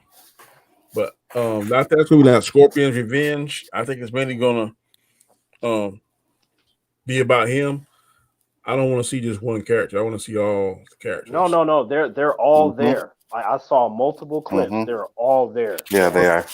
I may check it out, or I may. I know you're probably gonna get it on Tuesday, right? Yep. Yeah. Like, like I'm gonna be there, like finish him. Ding, ding, ding, ding, ding, ding, ding, ding. I'm gonna be doing the whole thing. Yeah. Well, when I play Mortal Kombat, like on PlayStation 4 and PlayStation 3, man, damn, Sub-Zero is my man. If you play me, you get mad. The only thing I'm gonna do is freeze your ass. No. You remember Mortal Kombat 4 with Shinnok and Quan Chi? That's my game. I be picking up rocks and shit and throwing them at people. Oh man, that was hell. Then I pull out my weapon and shit. Oh boy. I played them all, and I'd smoke you all. I'd smoke you guys in every single one of them. Jason, I'd smoke you in every single one of them, bro. I'm a gamer over here. Jason, I will tell you this. I'm not saying I'm the best at Mortal Kombat, but you played me in 1 and 4. Jason, I got a good chance of winning, man. Like I was on it back in the day. Good competition. Y'all be mad at me, boy. Damn, that motherfucker keep freezing me. That's It won't happen, Danny, because I use Scorpion. So anytime you throw that, I'm coming up behind you. Bam. Oh hell no! See, Jason be cheating. I know why you like Scorpion. Yo, get over here! Like I Yep. already know, man. Like that's or the that shit right that there. rating boy be transporting all the time, boy. Yeah, Raiden be cheating too. Like, Mm-hmm. man, Raiden is definitely a cheat. I like Raiden a lot, boy. But cause let me see. Have you guys played all the games or like how? All of them. Okay, I what used about to you, be Danny? one on the blind guy, the sword. Oh Kenshi. yeah, Kenshi. Yeah. He was hell. That's Mm-hmm. what I like too. So you played them all too, Danny? Or I ain't played the last one, but most of them I played. 'Cause I'm a big Mortal Kombat fan. let me see. I know I played let's see, I know I played 1, 2, 3, 4. So shit. Remember Shaolin Monks with Liu Kang and Mm-hmm. Kung Lao? Mm-hmm. Yeah, I played that one. Not I don't know if I played this newest one, but I played number 10. So I played most of them, Mm-hmm. you know? Mm-hmm. Yeah. Number 10 is good, but this last one is pretty good, man. Like that's what I'm saying. Like I as I get off with you, I'm on my game. I heard from my friends because usually with them they play through more of the story, right? Like whenever I Mm-hmm. play with them because I'm not a gamer, like I'll play just to do the fighting, right? Like I heard from Mm-hmm. them that like the story's not as good as 10. There's a lot of the they got a lot of SJW stuff and the females are all covered up now. Like how you feel about that? It's possible, but you get so many skins in the game. Like you can they're just bringing out different skins for the characters. So you can get some females that aren't covered up too much. When I went through the story, I didn't even follow it. I just played the game to learn how to play Right, because my thing is competition, right? So I go online and I'm fighting people online. right, right. That's what I do. Hey, Jason, I'll tell you this though, in that fucking I know the animation I saw the females they look just like the game, but when it come to that movie, since it's R rated, I don't Hmm. want to see them wearing no fucking sweaters. If Yeah, fucking I know. Jax is running Yeah, out there without his yeah. shirt and shit, you better have Hmm. him with. I'm talking about the ass popping and the Hmm. boobs and everything, Hmm. because that's how they supposed to be. Damn right. But answer your question, very excited for both the cartoon and the movie. Yeah. Absolutely. All right then, fellas. Very good show. Like I said, we'll get together again next week, end of the week or before. No. Yeah. Till then, peace. Y'all be safe. Peace out, people. Like,